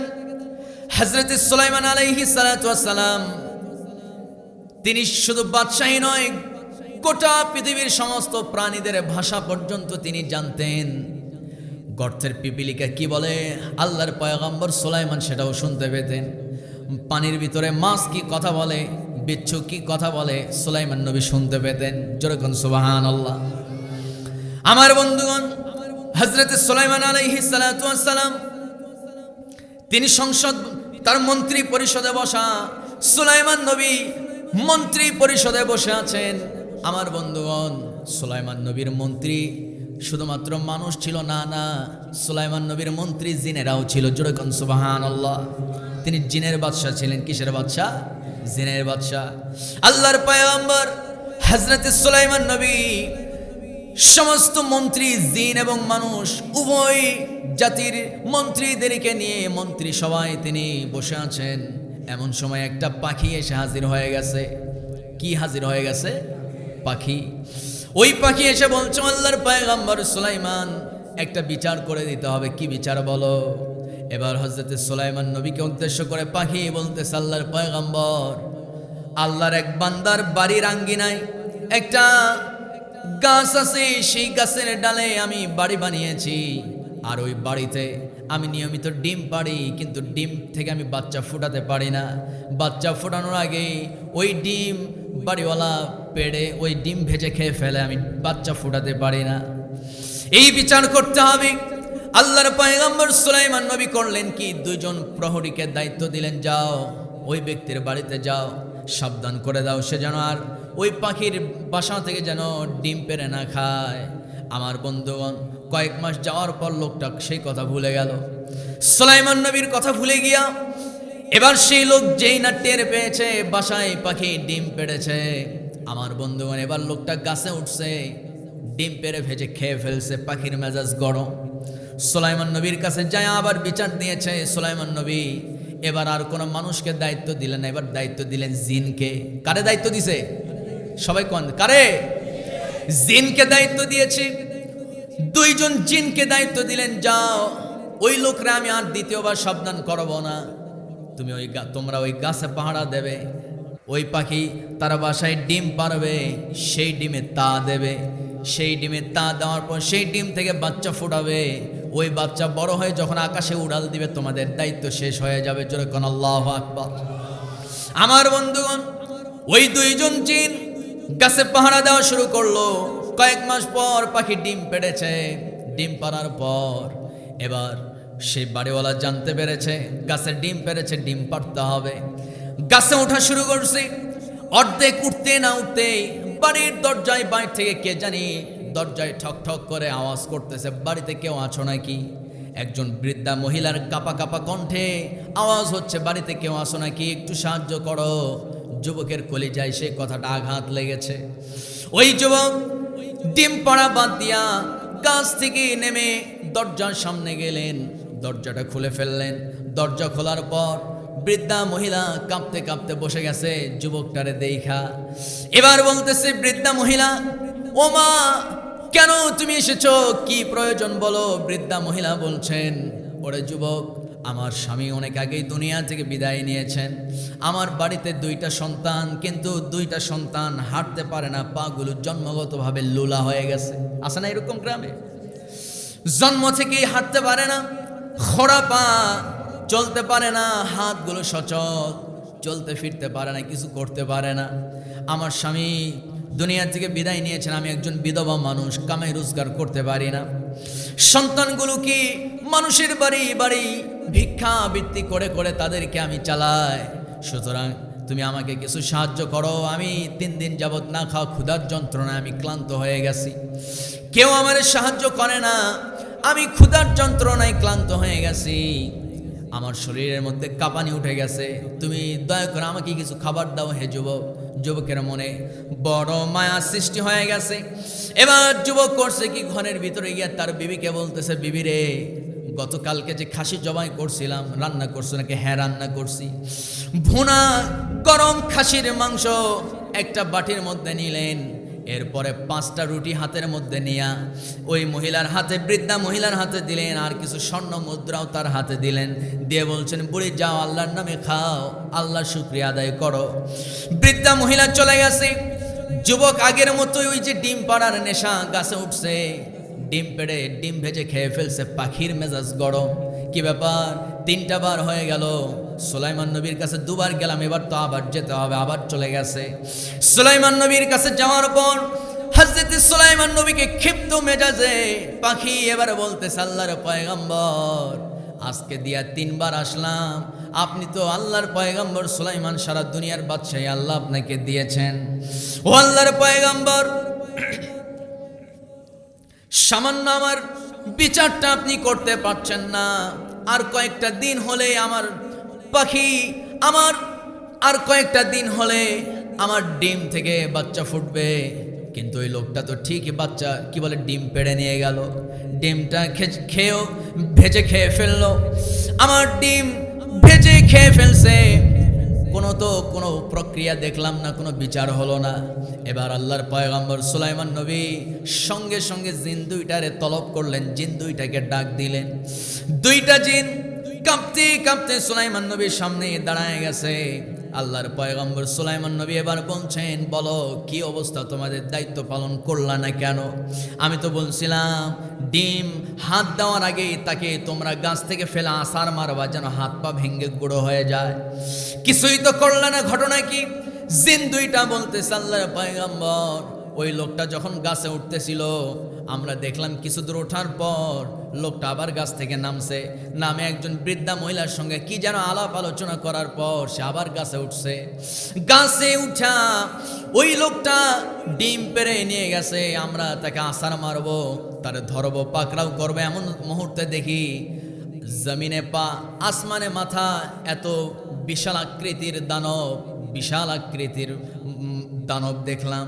সেই দানব, বিশাল আকৃতির দানব এসে আমাদেরকে তাক করে আসে, বিরাট মুগুর হাতে নিয়ে ওই যুবককে ধরলে আমাদেরকে মেরে ফেলবে। এমতো অবস্থায় আমরা ভয়ে থরথর করে কাঁপতে কাঁপতে সেখান থেকে বিদায় নিয়েছি, যুবককে কিছু করতে পারি নাই। সুলাইমান নবী আশ্চর্য হয়ে গেলেন, ঘটনা কি? আল্লাহর কাছে জানতে চাইলেন, জিবরাইল আসলো, জিবরাইলের মাধ্যমে আল্লাহর কাছে খবর পাঠালেন, এর ব্যাপারটা কি, ঘটনার আসল রহস্য কি? আল্লাহ জানাই দিলেন, ও আল্লাহর পয়গম্বর সুলাইমান নবী, শোনো, আমার বান্দারা যখন আমার সন্তুষ্টির জন্য যখন কোনো মিসকিনকে সাহায্য সহযোগিতা করে, তার জানমালের নিরাপত্তার জন্য আমি আল্লাহ 2 জন ফেরেশতা নিযুক্ত করে দেই। এত আস্তে বললেন, একটু জোরে আওয়াজ করে বলুন সুবহানাল্লাহ। আমার বন্ধুগণ, এজন্য আল্লাহ তাআলা সুন্দর করে বলছেন, ইনতাজতানিবু ইনতুবদুস সাদাকাতি ফানি'মাহি ওয়া ইন তুখফুহা ওয়া তু'তুহাল ফুকারা ফাহুয়া খায়রুল লাকুম ويكفر عنكم من سيئاتكم والله يعلم وأنتم لا تعلمون। জোরে বলুন আল্লাহু আকবার। ও দুনিয়ার মানুষ, শুনে রাখো, যদি তুমি প্রকাশ্যে দান করো এটা তো বড়ই ভালো কাজ, কিন্তু যদি ওয়াইন তুখফুহা ওয়া তু'তুহাল ফুকারা, যদি গরিব মিসকিনকে অতি গোপনে তাদেরকে সাহায্য সহযোগিতা করো, তাহলে বান্দা জেনে রাখো, গোপনে দান করো অথবা প্রকাশ্যে দান করো, গোপনে দান করলে বেশি সওয়াব, বেশি ভালো, প্রকাশ্যে দান করলে এটাও ভালো। কিন্তু বান্দা গোপনে অথবা প্রকাশ্যে দান করো, যেটাই করো না কেন, যদি উদ্দেশ্য থাকে আল্লাহর সন্তুষ্টি, তাহলে বান্দা জেনে নাও, বুঝে নাও, শুনে নাও, ওয়ায়ুকাফির আনকুম মিন সাইয়্যাতিকুম। ও বান্দা, এই যে দান করছো, দান করার কারণে জিন্দেগির তামাম গুনাহ আমি আল্লাহ মাফ করে দেব। জানমালের নিরাপত্তার জন্য 2 জন ফেরেশতা আমি তোমার পাহারায় নিযুক্ত করে দেব। আরো চিল্লায় আওয়াজ করে বলি আল্লাহু আকবার। আমার বন্ধুগণ, এর জন্য দান করবো কার জন্য? সবাই আওয়াজ করে বলেন, কার জন্য? আল্লাহর সন্তুষ্টির জন্য দান করব। আমার বন্ধুগণ, অনেকেই চিন্তা করে প্রকাশ্যে দান করা যাবে না, গোপনে দান করলে ভালো। হ্যাঁ, গোপনে দান করলে অতি ভালো, কিন্তু প্রকাশ্যেও মাঝে মধ্যে দান করতে হবে, তবে আল্লাহর জন্য, লোক দেখানো নয়। আল্লাহর জন্য ইখলাস ঠিক রাখতে হবে, নিয়তটা ঠিক রাখতে হবে। মানুষ বাহবা দেবে এজন্য না, আমি আল্লাহর জন্য দান করছি। আপনার দান করা দেখে কেউ যদি উৎসাহিত হয়ে যদি আরো একজন দান করে, সেই সমপরিমাণ দান করার সওয়াব আল্লাহ আপনার আমলনামায় দিয়ে দিবে।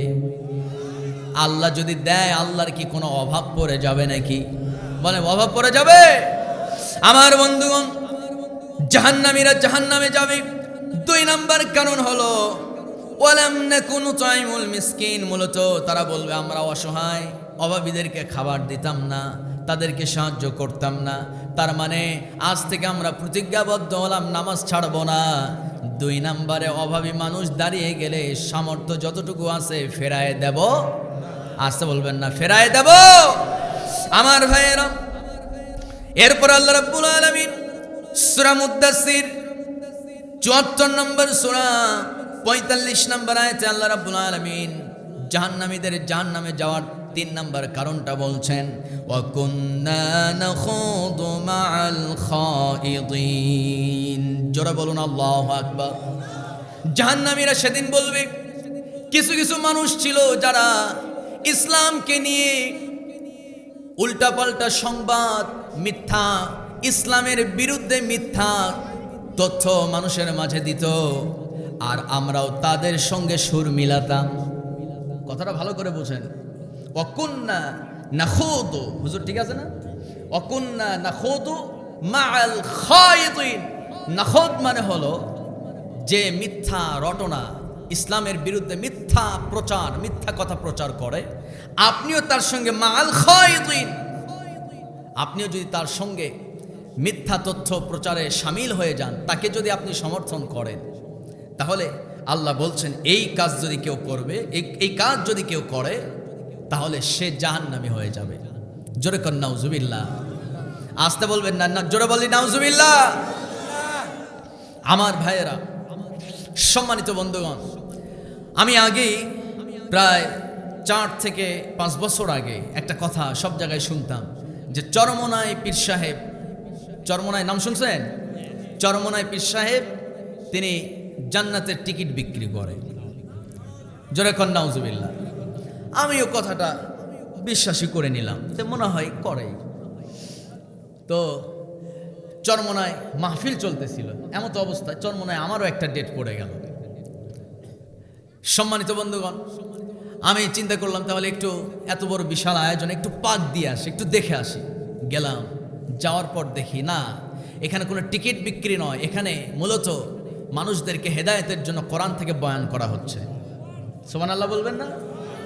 তার মানে এটা নিশ্চয়ই কেউ মিথ্যা রটনা মানুষের মাঝে রটিয়েছে, ঠিক কিনা? আজকেও বৃহত্তর একটি ইসলামী দল, তাদের বিরুদ্ধে অনেকে বলছে তারা নাকি জান্নাতের টিকিট বিক্রি করছে। জোরে কর নাউজুবিল্লাহ। জান্নাতের টিকিট বিক্রি কেউ করতে পারে না, নবীও তো বিক্রি করে নাই। আরে ভাই, জান্নাতের টিকিট যদি আমি পাই, আমি বিক্রি করবো কেন? ওই টিকিটে আমি তো জান্নাতে যাব, ঠিক কিনা? সম্মানিত ভাইয়েরা, আমার বন্ধুগণ, ইসলামকে নিয়ে কত ধরনের কথা দেখেন। আমার দেশে বর্তমানে বিভিন্ন জায়গায় বাসে আগুন দিচ্ছে। রাষ্ট্রপক্ষ, রাষ্ট্রীয় সংবাদ মাধ্যমগুলো প্রচার করতেছে দুর্বৃত্তরা বাসে আগুন দিয়েছে, কিন্তু বাসে আগুন দিচ্ছে ঘোষণা দিয়ে আওয়ামী লীগের লোকেরা। এটা বলতে পারতেছে না যে আওয়ামী লীগের পোলাপান, ছাত্রলীগের পোলাপান আগুন দিয়েছে, এই কথা তারা বলতেছে না। তারা বলতেছে কি, দুর্বৃত্তরা আগুন দিয়েছে। আর আমার ভাইয়েরা, আমার বন্ধুগণ, সাধারণ মানুষ যখন কোনো কিছুর দাবিতে রাজপথে নামে, বলা হয় এরা জঙ্গি, এরা সন্ত্রাস। শুধু তাই নয়, কোরআন থেকে নামাজের কথা বললে কেউ কিছু বলে না, রোজার কথা বললে কারো আওয়াজ নাই, হজের কথা বললে কেউ কিছু বলে না, দান সাদাকার কথা বললে কেউ কিছু বলে না। কিন্তু যখন কোরআন থেকে বলা হয় আমর, সৃষ্টি যার, আইন চলবে তার, এই কথা বলা মাত্র একটি পক্ষ বলে হুজুর রাজনীতি বক্তব্য বাদ দেন, এগুলো তো উস্কানিমূলক, জঙ্গি মানে এই সমস্ত কথার মধ্যে জঙ্গিবাদের গন্ধ নাকি পাওয়া যায়। নাউজুবিল্লাহ কবেন না? আমরা বিগত দিনে এই সমস্ত লোকদেরকে ডানে বামে স্টেজে প্রধান অতিথি হিসাবে তাদেরকে দেখতে পেতাম। আমি অত্যন্ত খুশি হয়েছি, অন্তত বেনামাজি কোনো ব্যক্তিকে আপনারা অতিথি বানান না, এই জন্য মাহফিল কমিটিকে আমি ধন্যবাদ জানাচ্ছি। পোস্টারের নাম দিতে হলে অবশ্যই তাকে নামাজি হতে হবে। নামাজ যে পড়ে না, পোস্টারে তার নাম থাকা চলবে? সম্মানিত ভাইয়েরা, প্রয়োজনে মাহফিল হবে, না হয় দরকার নাই। কিন্তু বেনামাজি, সুদখোর, চাঁদাবাজ, ধর্ষক, খুনি, ডাকাত, সন্ত্রাসের নাম কোরআনের তাফসীর মাহফিলে রাখা যাবে না। জনগণ ঠিক কিনা? আমার ভাইয়েরা, আমার বন্ধুগণ, ওয়াকুন্না নাখুযু মাল খায়িদিন, সেদিন জাহান্নামীরা বলবে আমরা জাহান্নামে এসেছি। তার মধ্যে ৩ নম্বর কারণ হলো, যারা ইসলামের বিরুদ্ধে মিথ্যা তথ্য প্রচার করে আমরাও তাদের সুরে সুর মিলাতাম।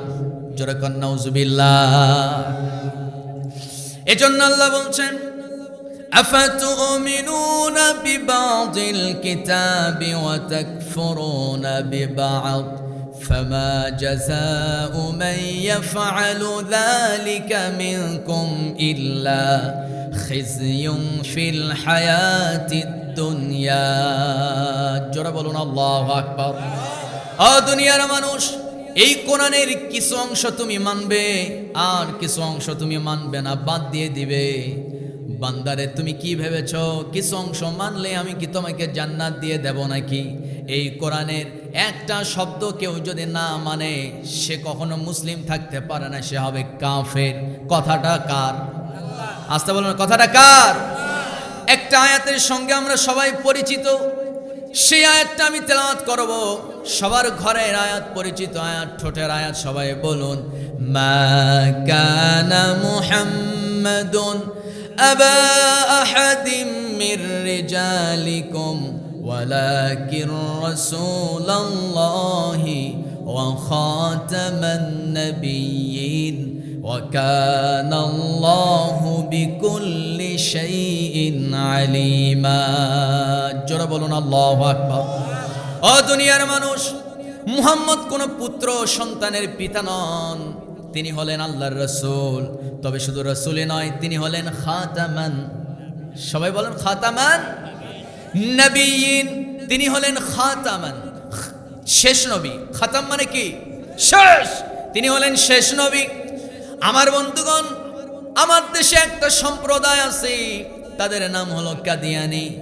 তারা কোরআনটা টোটালি শুরু থেকে নিয়ে শেষ পর্যন্ত বিশ্বাস করে, মানে, কিন্তু একটা শব্দ, এই আয়াতটা টোটালি মানে। তারা বলে মুহাম্মদ আল্লাহর রাসূল, আমরা মানি, কিন্তু খাতামান নবিয়্যিন, তিনি শেষ নবী, এই কথা আমরা মানি না। যেরকম নাউজুবিল্লাহ। তাদেরকে প্রশ্ন করা হলো, খাতামান নবিয়্যিন নবীকে মানো না, তাহলে খাতামান নবিয়্যিন কে? তারা বলে গোলাম আহমদ কাদিয়ানি খাতামান নবিয়্যিন। যেরকম নাউজুবিল্লাহ। ঈমান আছে না গেছে? জোরে চিল্লায় বলতে হবে, ঈমান আছে নাই? একটা শব্দ খাতামান, একটা শব্দ খাতাম শব্দটা অস্বীকার করেছে। আমার বন্ধুগণ, তাদেরকে মুসলিম আর বলা যাবে না। কিন্তু যেই নেতা প্রকাশ্যে বলে ফেললো শরিয়া আইন মানি না, আমার আল্লাহর কালামের ভিতরে শরিয়া আইন আছে 528টা, যে বলল শরিয়া আইন মানি না, চিৎকার মেরে বলুন তার ঈমান আছে নাকি? এত আস্তে বললেন, মনে হয় তার ভক্তবৃন্দ মনে হয় আছে।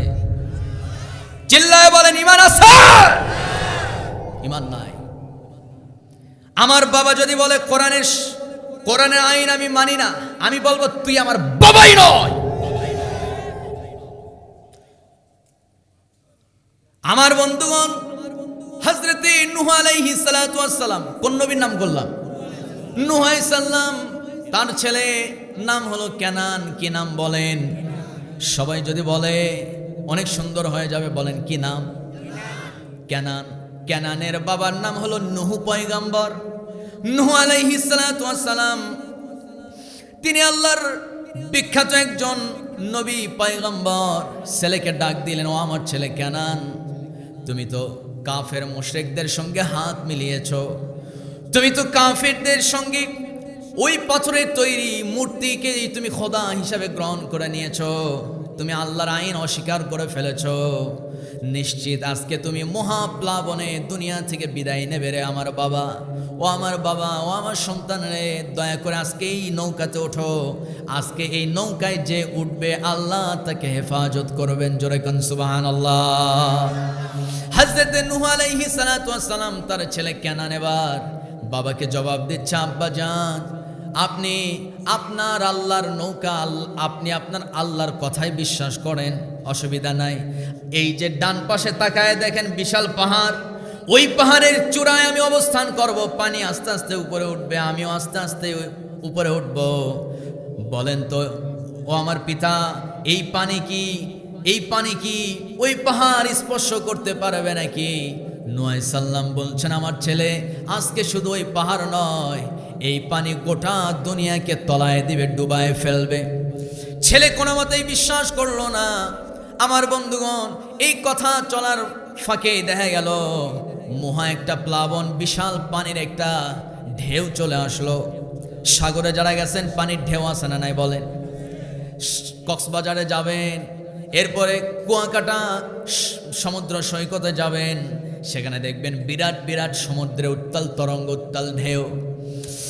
ওই যে মহাপ্লাবনে আমার বন্ধুগণ, হযরতে নূহ আলাইহিস সালাম তার ছেলে কেনান দেখা গেল এক ধাক্কায় বাবার চোখের আড়াল হয়ে গেল সন্তান। এবার হযরতে নূহ আলাইহিস সালাম আল্লাহর কাছে দোয়া করা শুরু করলেন। ওয়ানাদা নূহুর রাব্বাহু فقال رب إن ابني من أهلي وإن وعدك الحق وأنت أحكم الحاكمين। জোরে বলুন আল্লাহু আকবার। হযরত নূহ আলাইহিস সালাম আল্লাহকে বললেন, আল্লাহ, আমার ছেলে কেনানের সঙ্গে 2 সেকেন্ড আগেই কথা বলছিলাম, পানির উত্তাল তরঙ্গ তাকে আড়াল করে ফেললো, আমার চোখের আড়াল হয়ে গেল। আয় আল্লাহ, আমার ছেলে কেনানকে আমার কাছে ফেরায় দাও। ইন্না বিনি মিন আহলি, আহাল মানে পরিবার, ইন্না বিনি মিন আহলি, ইবনি সে আমার সন্তান, সে আমার ছেলে, সে আমার পরিবারের সদস্য। দয়া করে আপনি আমার পরিবারের সদস্য আমার কেনানকে উদ্ধার করেন, মাফ করে দেন, ফিরায় দেন। আল্লাহর মেজাজ গরম হয়ে গেল, ক্ষিপ্ত হয়ে আল্লাহ বললেন, ও আমার পয়গম্বর নূহ, তোমার ছেলে কেনানের জন্য দ্বিতীয়বার যদি তুমি আমার কাছে দোয়া করো, আমি নবীর খাতা থেকে তোমার নামটা মুছে ফেলবো। আল্লাহু আকবার বলবেন না? নূহ নবীকে আল্লাহ তাআলা ওয়ার্নিং দিলেন, আর দ্বিতীয়বার তোমার ছেলের জন্য যদি তুমি আফসোস করো, দোয়া করো আমার কাছে, তোমার নবী দায়িত্ব থেকে আমি তোমাকে অব্যাহতি দিয়ে দেব। জোরে কর নাউজুবিল্লাহ। হযরত নূহ আলাইহিস সালামকে আল্লাহ বললেন, খবরদার, ক্বালা ইন্নাহু লাইসা মিন আহলিক, যে কিনা আল্লাহর আইন অস্বীকার করেছে সে কখনো ঈমানদারের পরিবারের সদস্য হতে পারে না। এই কথা আমার বন্ধুগণ ৬০০০ বছর আগে দুনিয়াতে হযরতে নূহ পয়গম্বরকে যিনি জানিয়েছেন তিনি আমার কে? তাহলে চিন্তা করেন, নূহ আলাইহিস সালামকে আল্লাহ বলছেন তোমার ছেলে আল্লাহর আইন মানে না, আল্লাহকে মানে না, সে কেমনে ঈমানদার থাকতে পারে? সে তোমার পরিবারের সদস্য নয়। সুতরাং আমি বলতে চাই, আমরা নেতা হিসাবে তাকেই মানব যে কোরআনকে বিশ্বাস করে, যে শরিয়া আইনে বিশ্বাসী। রাজি আছেন কারা কারা? 2 হাত আমি দেখতে চাই তাদের।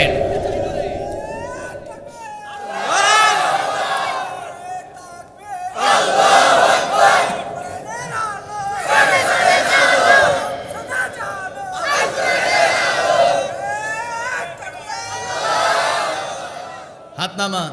আমার ভাইয়েরা, আমার বন্ধুগণ, 2 দিনের দুনিয়া, অন্ধভক্ত হওয়া যাবে না, ঠিক কিনা? 2 দিনের দুনিয়া, ভালো মানুষকে সাপোর্ট করেন, ওই ভালো মানুষের সঙ্গে আপনার হাসর হবে, যখন, ঠিক কিনা? আমার বন্ধুগণ, 4 নাম্বার মানুষ কি কারণে জাহান্নামে চলে যাবে আল্লাহ বলেন, ওয়াকুন্না নুকাযযিবু বিয়াউমিদ্দিন। জোরে বলুন আল্লাহু আকবার। যারা কিয়ামতের দিবসকে, কঠিন বিচারের দিন, হাসরের ময়দান, আখিরাতকে যারা বিশ্বাস করে না, এই দিনকে যারা বিশ্বাস করে না, আল্লাহ বলেন তারা জাহান্নামে চলে যাবে। সেদিন জাহান্নামীরা জান্নাতীদেরকে বলবে, নুকাযযিবু বিয়াউমিদ্দিন, আমরা আখিরাত বিশ্বাস করতাম না, আল্লাহ যে একটা দিন আমাদেরকে ধরবে এই কথা আমরা চিন্তাই করতাম না, কিয়ামত যে আছে এইটা আমরা মাথায় নিতাম না, বিশ্বাসই করতাম না।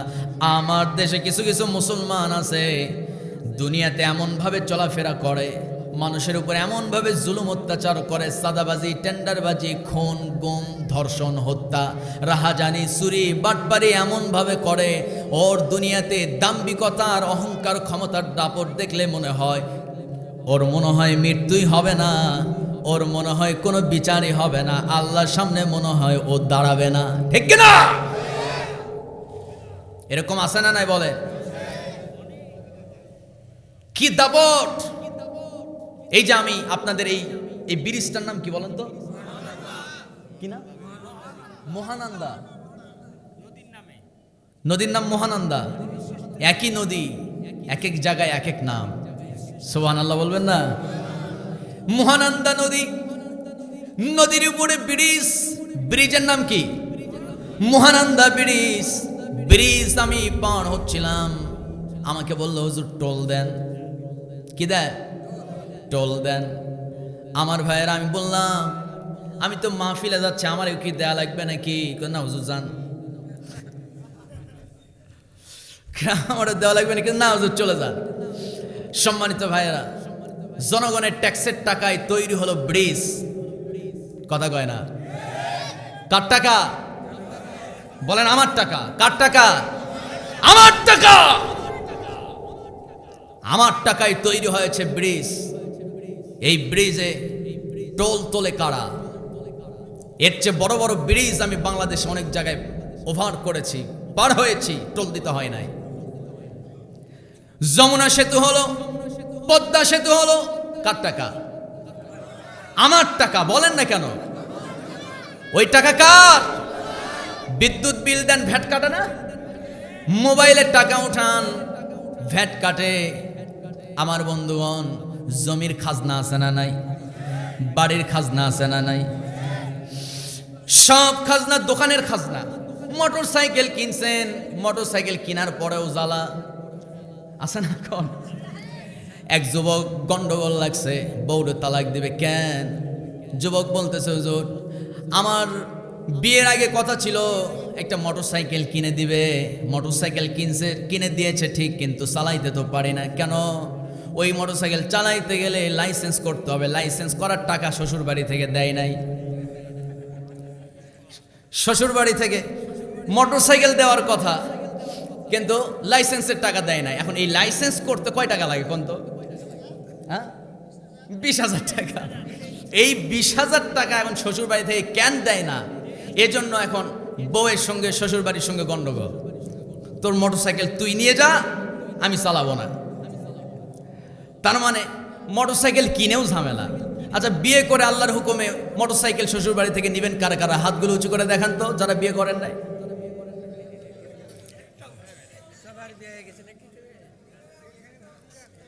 কেউ নাই?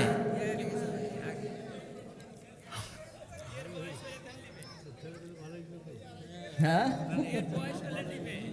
বিয়ে করলে ঠিকই নিবে। বিয়ে বাড়িতে মানে ছেলে গেছে বউ দেখতে, বুঝছেন? বউ দেখতে গেছে, ছেলের সঙ্গে দুলাভাই গেছে আবার ছেলের বাবা হাজি সাহেব। মেয়ে দেখতে গিয়ে মেয়ে পছন্দ হয়েছে, মাশাআল্লাহ, ছেলেও পছন্দ করেছে মেয়েকে, মেয়েও ছেলেকে পছন্দ করছে, সব ঠিক।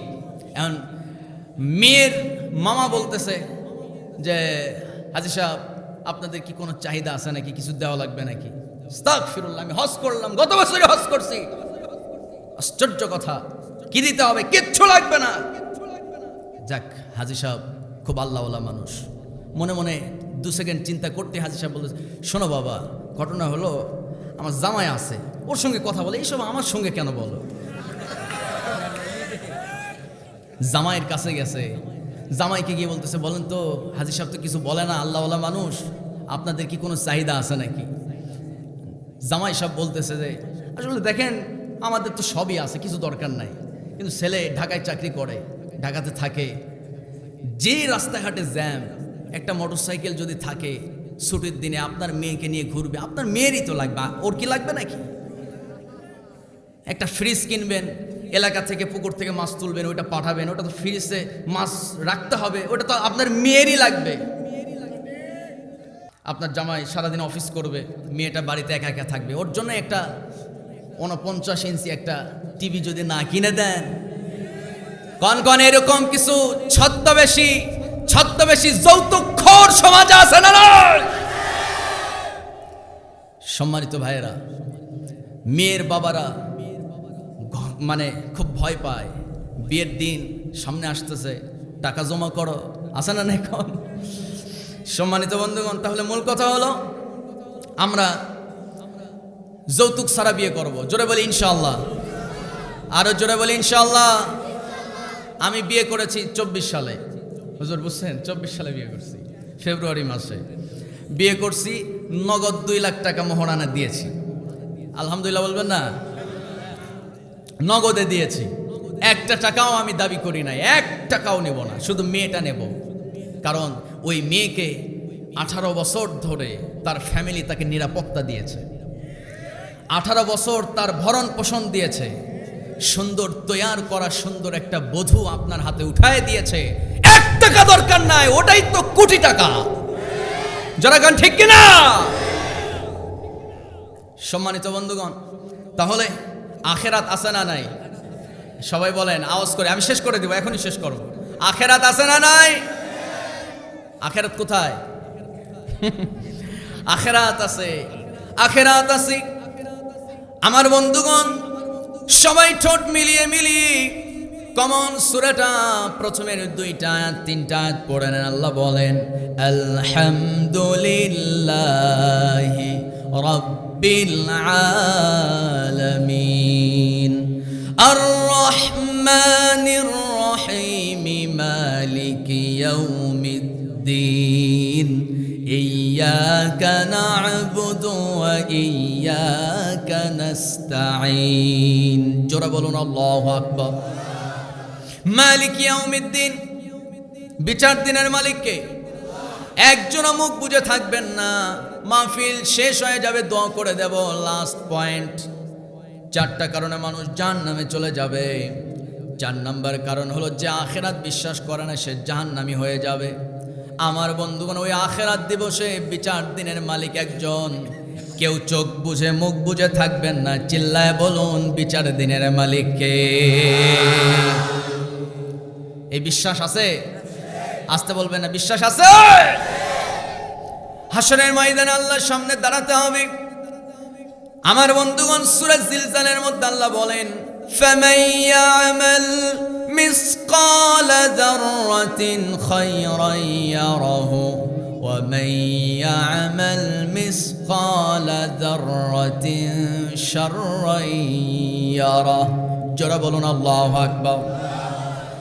1 জাররা পরিমাণ কেউ যদি ভালো কাজ করে, হাসরের ময়দানে সে সেটা দেখতে পাবে। কি পাবে? দেখতে পাবে। ভালো কাজ করছে, কি কাজ? ভালো কাজ করছে, মাহফিলে আইসা ওয়াজ শুনেছে, নামাজ আদায় করেছে, দান করেছে। রাস্তায় একটা ইট ছিল, মানুষ পা লেগে আঘাত পাইতে পারে, ইটটা সরায় দিয়েছে। আছে না এরকম? রাস্তায় কাটা সরায় দিয়েছে। রাস্তায় একটা গাছ থেকে ডাল পড়ে গেছে, মানুষ অ্যাক্সিডেন্ট করতে পারে, ডালটা সরায় দিয়েছে। আমার নবী বলেন, কেউ যদি রাস্তা থেকে ক্ষতিকর কোনো কিছু যদি সরায় ফেলে, আমি রাসূল গ্যারান্টি দিয়ে বললাম অবশ্যই আল্লাহ তাকে জান্নাতি বানায় দেবেন। আমার বন্ধুগণ, এলাকায় রাস্তাঘাট আছে, ওই রাস্তায় কত কিছু পড়ে থাকে, কিছু কিছু মানুষ আছে, ক্ষমতা আছে, পাওয়ার আছে, রাস্তার অর্ধেক রাস্তা বন্ধ করে ওর বাড়ির কাজের জন্য বালু এনে রাস্তা ব্লক করে থাকে। কেউ কিছু বলতে পারে না, কারণ ক্ষমতা আছে, তো টাকাওয়ালা সম্পদশালী রাস্তা অর্ধেক বন্ধ করে রাখছে। না না না, রাস্তা হলো জনগণের জায়গা, অ্যাক্সিডেন্ট হতে পারে, রাস্তা ব্লক করে কোনো কিছু করবে না। কিছু কিছু মানুষ আছে গরিব দুঃখীদের রাস্তা বন্ধ করে দেয়। এলাকায় আছে নাকি? অভাব নাই না? আমার বন্ধুগণ, ঢাকা আশুলিয়াতে আমার বাড়ির পাশে ভিনদেশি মানে গ্রাম থেকে উঠে এসে এক লোক জায়গা কিনছে, বাড়ি বানাবে। কিন্তু তার বাড়ির ওই জায়গার চারপাশে যারা জমিওয়ালা আছে সব রাস্তা বন্ধ করে দিয়েছে। লোকটা ওই যে বাড়ির কাজ শুরু করেছিল, শুধুমাত্র পিলারগুলো তুলছে, ছাদ দিতে পারে নাই। আজ থেকে প্রায় 20 বছর আগে পিলার তুলেছে, কিন্তু রাস্তা না থাকার কারণে লোকটা ওই জায়গায় বাড়ি বানাতে পারে নাই। আমার বন্ধুগণ, আমার ভাইয়েরা, মসজিদে আমি আমার খুতবায় বলেছি, এখানেও বলি, উদাহরণ দেওয়ার জন্য বলছি, যারা মানুষের পথ আটকাবে, রাস্তা ছাড়বে না, আল্লাহ রাব্বুল আলামিন হাসরের ময়দানে জান্নাতে যাওয়ার রাস্তা তাদের জন্য বন্ধ করে দিবে। যারা বলেন ঠিক কিনা? এই কথা কোরআনে আছে না নাই? আসতে কয়, চিল্লায় বলেন, আছে না নাই? কোথায় আছে? কোন সূরায় আছে? এ জায়গায় হয়তো কেউ বলতে পারবেন না, কারণ আমরা কি পড়ি না, কোরআন পড়ি না, কোরআন পড়ি না। আমার বন্ধুগণ, মানুষের হক সম্পর্কে আল্লাহ রাব্বুল আলামিন মূলত এই সূরাতুত তাওবার মধ্যে, সূরা নিসার মধ্যে, এরপরে সূরা তাওবা, সূরা নিসা, সূরা মায়দা, এই 3টা সূরার মধ্যে মানুষের হক, প্রতিবেশীর হক সম্পর্কে কথা বলেছেন। সুবহানাল্লাহ। সম্মানিত ভাইয়েরা, তাহলে আখিরাত যারা বিশ্বাস করে তারা নামাজ ছাড়তে পারে না? কি কন ও যুবক ভাই, নামাজ ছাড়তে পারে? যারা আখিরাত বিশ্বাস করে না, না, হাসরের ময়দানে আমাকে দাঁড়াতে হবে। আল্লাহ বলেন, ইকরা কিতাবাকা কাফা বিনাফসিকাল ইয়াউমা আলাইকা হাসিবা। জোরে বলুন আল্লাহু আকবার। আমার পূর্বে সানাউল্লাহ ভাই তিনি আয়াতটা তেলাওয়াত করেছেন, সূরা বানি ইসরাঈলের মধ্যে আয়াতটা এসেছে। আল্লাহ বলেন, ইকরা কিতাবাক কাফা বিনাফসিকাল ইয়াউমা আলাইকা হাসিবা। বর্তমান যুগের মুফাসসিরগণ এটার ব্যাখ্যা করতে নিয়ে তারা বলেন, আমার বন্ধুগণ, এই যে বর্তমানে মিডিয়া আছে না নাই বলেন, এই যে ক্যামেরা, মোবাইল, এগুলোতে মেমোরি আছে না নাই, ছোট্ট একটা মেমোরি কার্ড, ওই মেমোরি কার্ডের মধ্যে এই যে ক্যামেরা হতেছে, ছোট্ট মেমোরির মধ্যে আলোচনাগুলো রেকর্ড হয়ে যাচ্ছে। এই যে সামনে ক্যামেরা, এই পাশে ক্যামেরা, সব রেকর্ড হয়ে যাচ্ছে। মূলত এই ক্যামেরার কাজ হলো মহিলা প্যান্ডেলে বড় একটা স্ক্রিনে, বড় একটা ডিসপ্লেতে মহিলারা আমার আলোচনা শুনতেছে। আমার বন্ধুগণ, মূলত আল্লাহ রাব্বুল আলামিন এই আয়াতটা দিয়া বুঝাতে চান, ইকরা কিতাবাকা কাফা বিনাফসিকাল ইয়াউমা আলাইকা হাসিবা। ও আমার বান্দারে, হাসরের ময়দানে আমিও একটা ছোট্ট কার্ড, মেমোরি কার্ড তোমার হাতে ধরায় দেব। ওই মেমোরি কার্ডের মধ্যে জন্ম থেকে নিয়ে মৃত্যু পর্যন্ত যা কিছু করছো এগুলো রেকর্ড করার জন্য 2টা ফেরেশতাকে দায়িত্ব দিয়েছিলাম, কিরামান কাতিবিন। ওই দুজন এই মেমোরি কার্ডের মধ্যে সব কিছু রেকর্ড করে ফেলছে। কাফা বিনাফসিকাল ইয়াউমা আলাইকা হাসিবা। ওই যে ডিসপ্লের মধ্যে তাকাও, জন্ম থেকে নিয়ে মৃত্যু পর্যন্ত কি করেছো, ওই ডিসপ্লের মধ্যে তুমি সব দেখতে পাবে। আমার বন্ধুগণ, বান্দা এবার ডিসপ্লের মধ্যে তাকাবে, বিরাট ডিসপ্লে, কোথায় কি করেছে। যুবক ফজর নামাজের আজান দিয়েছে, গার্লফ্রেন্ডের সঙ্গে কথা বলা তার বন্ধ হয়ে গেছে, এখন ঘুমের সময় হয়ে গেছে, আছে না? মানে ফজরে আজান শুনলে ওর ঘুমের সময় শুরু হয়। এই যে আছে না, ধরো ধরে মার দাও, মার দিয়েন না, একটু মজা করলাম, রাগ করলেন নাকি আপনারা? আমার বন্ধুগণ, আমার ভাইয়েরা, রাত নাই দিন নাই, যুবকের ঘুম নাই খাওয়া নাই, কি সমস্যা? যুবক বলে জোর গার্লফ্রেন্ড আমার সঙ্গে কথা বলে না, 4টা দিন হয়ে গেছে, খাইতে পারি না, ঘুমাতে পারি না, হাই হাই যন্ত্রণা। আছে না নাই? কন কথা কইতে হবে, আছে আছে। অথচ মাত্র 6 মাসের সম্পর্ক, অথচ যেই মা যেই বাবা এত কষ্ট করে তাকে লালন পালন করলো, ওই বাপ মার দুঃখ কষ্ট যুবক বুঝেই না, বুঝার চেষ্টাও করে না, ঠিক কিনা? অথচ আল্লাহ বলেন, ইম্মা ইয়াবলুগান্না ইনদাকাল কিবারা আহাদুহুমা আও কিলাহুমা ফালা তাকুল লাহুমা উফফিন ওয়ালা তানহারহুমা ওয়াকুল লাহুমা কাওলান কারীমা। জোরে বলুন আল্লাহু আকবার। আমার বন্ধুগণ, আল্লাহ বলেন, বান্দারে, যখন তুমি শিশু ছিলে তোমার মা বাবা তখন যুবক, তুমি যখন যুবক তখন তোমার বাপ মা বৃদ্ধ, তোমার মা বৃদ্ধা। এই সময় তোমার কাজ হলো, শিশুবেলায় তোমার মা বাবা যেমন করে তোমার যত্ন নিয়েছে, তোমার সেবা যত্ন করছে, তোমার মা বাবা যখন বৃদ্ধ হয়ে যাবে, তুমি যখন যুবক তখন তুমি তোমার বাপ মার সেবা করবে, যত্ন নিবে, আল্লাহর আরশ তোমার উপরে খুশি হয়ে যাবে। আরো জোরে বলি সুবহানাল্লাহ। আমি তো শেষ করতে চেয়েছিলাম 12টায়, কিন্তু আপনারা যে মনোযোগ বাড়ায় দিয়েছেন, কোন দিক দিয়া 35 মিনিট পার হয়ে 12টা 35 বেজে গেছে, আমারও হুঁশ নাই।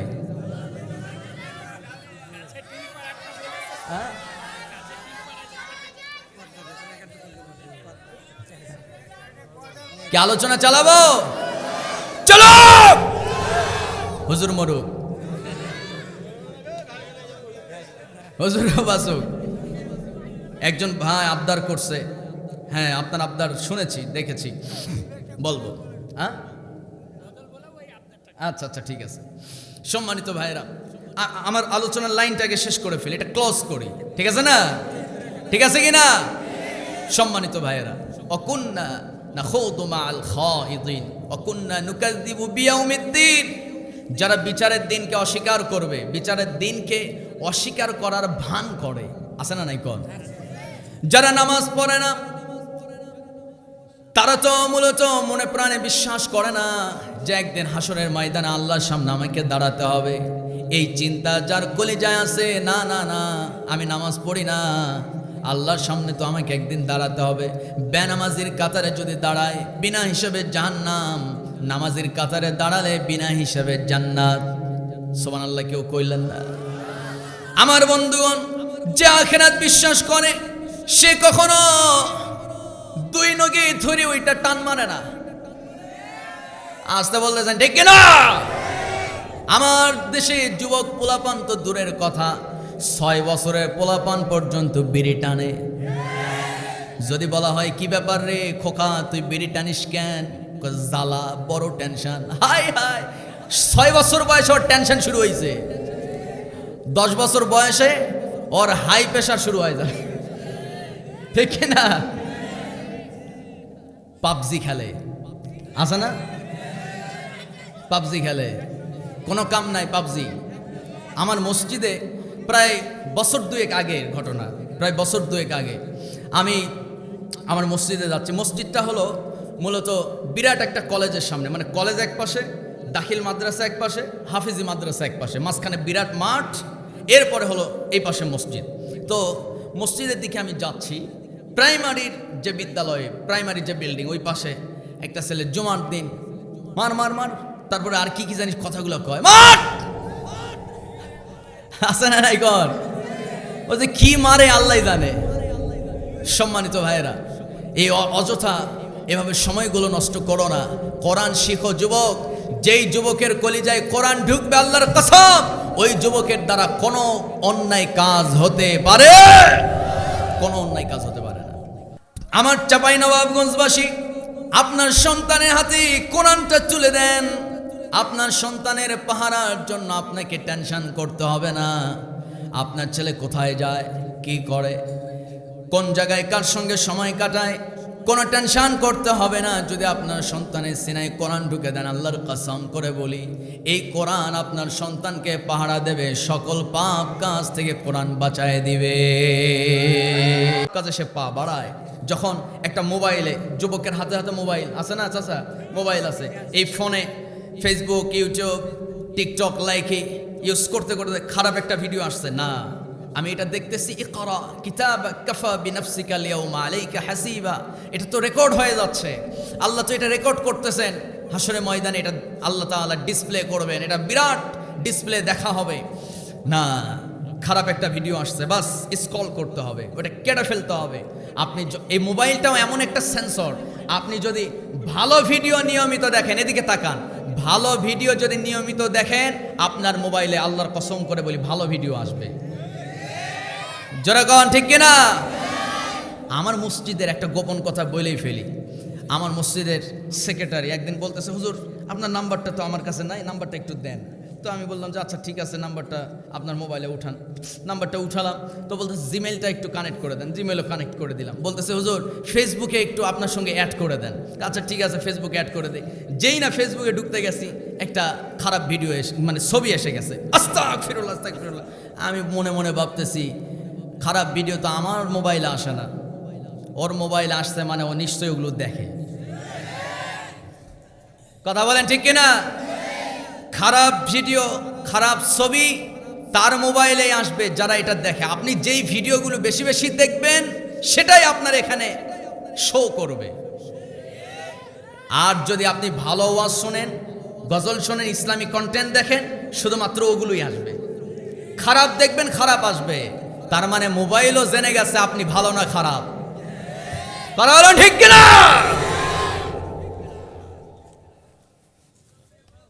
সম্মানিত বন্ধুগণ, আমি আলোচনা শেষ করছি। তাহলে 4টি কারণে মানুষ জাহান্নামে যায়। 1 নাম্বার, নামাজ না পড়ার কারণে। 2 নম্বরে মিসকিনকে দান না করার কারণে। 3 নম্বরে মানুষ জাহান্নামে যাবে কি কারণে বলেন? মিথ্যা রটনাকারীদের সহযোগী যদি কেউ হয়।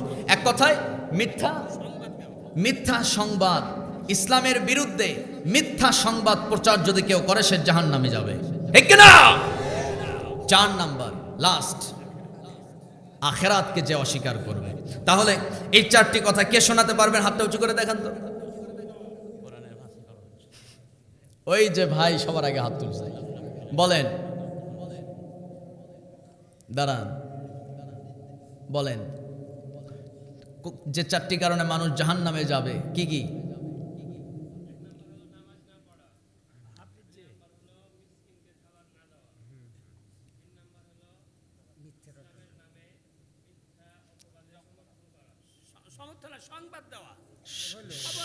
খবর দেওয়া।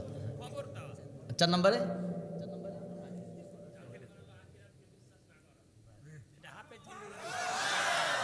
আর একটু জোরে বলবেন না? 4 নম্বর, আখিরাতকে যারা বিশ্বাস করে না তারা জাহান্নামে যাবে। আসেন আপনি হাফেজ, উনি হাফেজ, আপনার নাতি, মাশাআল্লাহ, কি নাম? ইসমাইল ভাই, মাশাআল্লাহ। আমি ওনাকে আজকে 500 টাকা উপহার দিচ্ছি। সবাই বলেন মারহাবা। যে ঠিক আছে ইনশাআল্লাহ। তাহলে আমার যুবক ভাইয়েরা আজকে আমাকে যেভাবে স্বাগত জানিয়ে নিয়ে আসলো, এই যুবকগুলো কিন্তু পারত এই তাফসির মাহফিলে আয়োজন না করে, তারা কিন্তু পারত একটা কনসার্ট, একটা যাত্রা আয়োজন করতে, পারতো না? কি চাচারা পারতো কিনা? অবশ্যই পারতো। কিন্তু তারা তাফসির মাহফিলের আয়োজন করেছে কোরআনকে মহব্বত করে। আমি বলতে পারি সারা বাংলাদেশে যুবকদের উদ্যোগে যে তাফসির মাহফিলে গণজোয়ার সৃষ্টি হয়েছে, আগামীতে বাংলার জমিনে কোনো স্বৈরাচার তৈরি হওয়া তো দূরের কথা, আমার বিশ্বাস আগামীর বাংলাদেশ চলবে কোরআনের আইন দিয়া।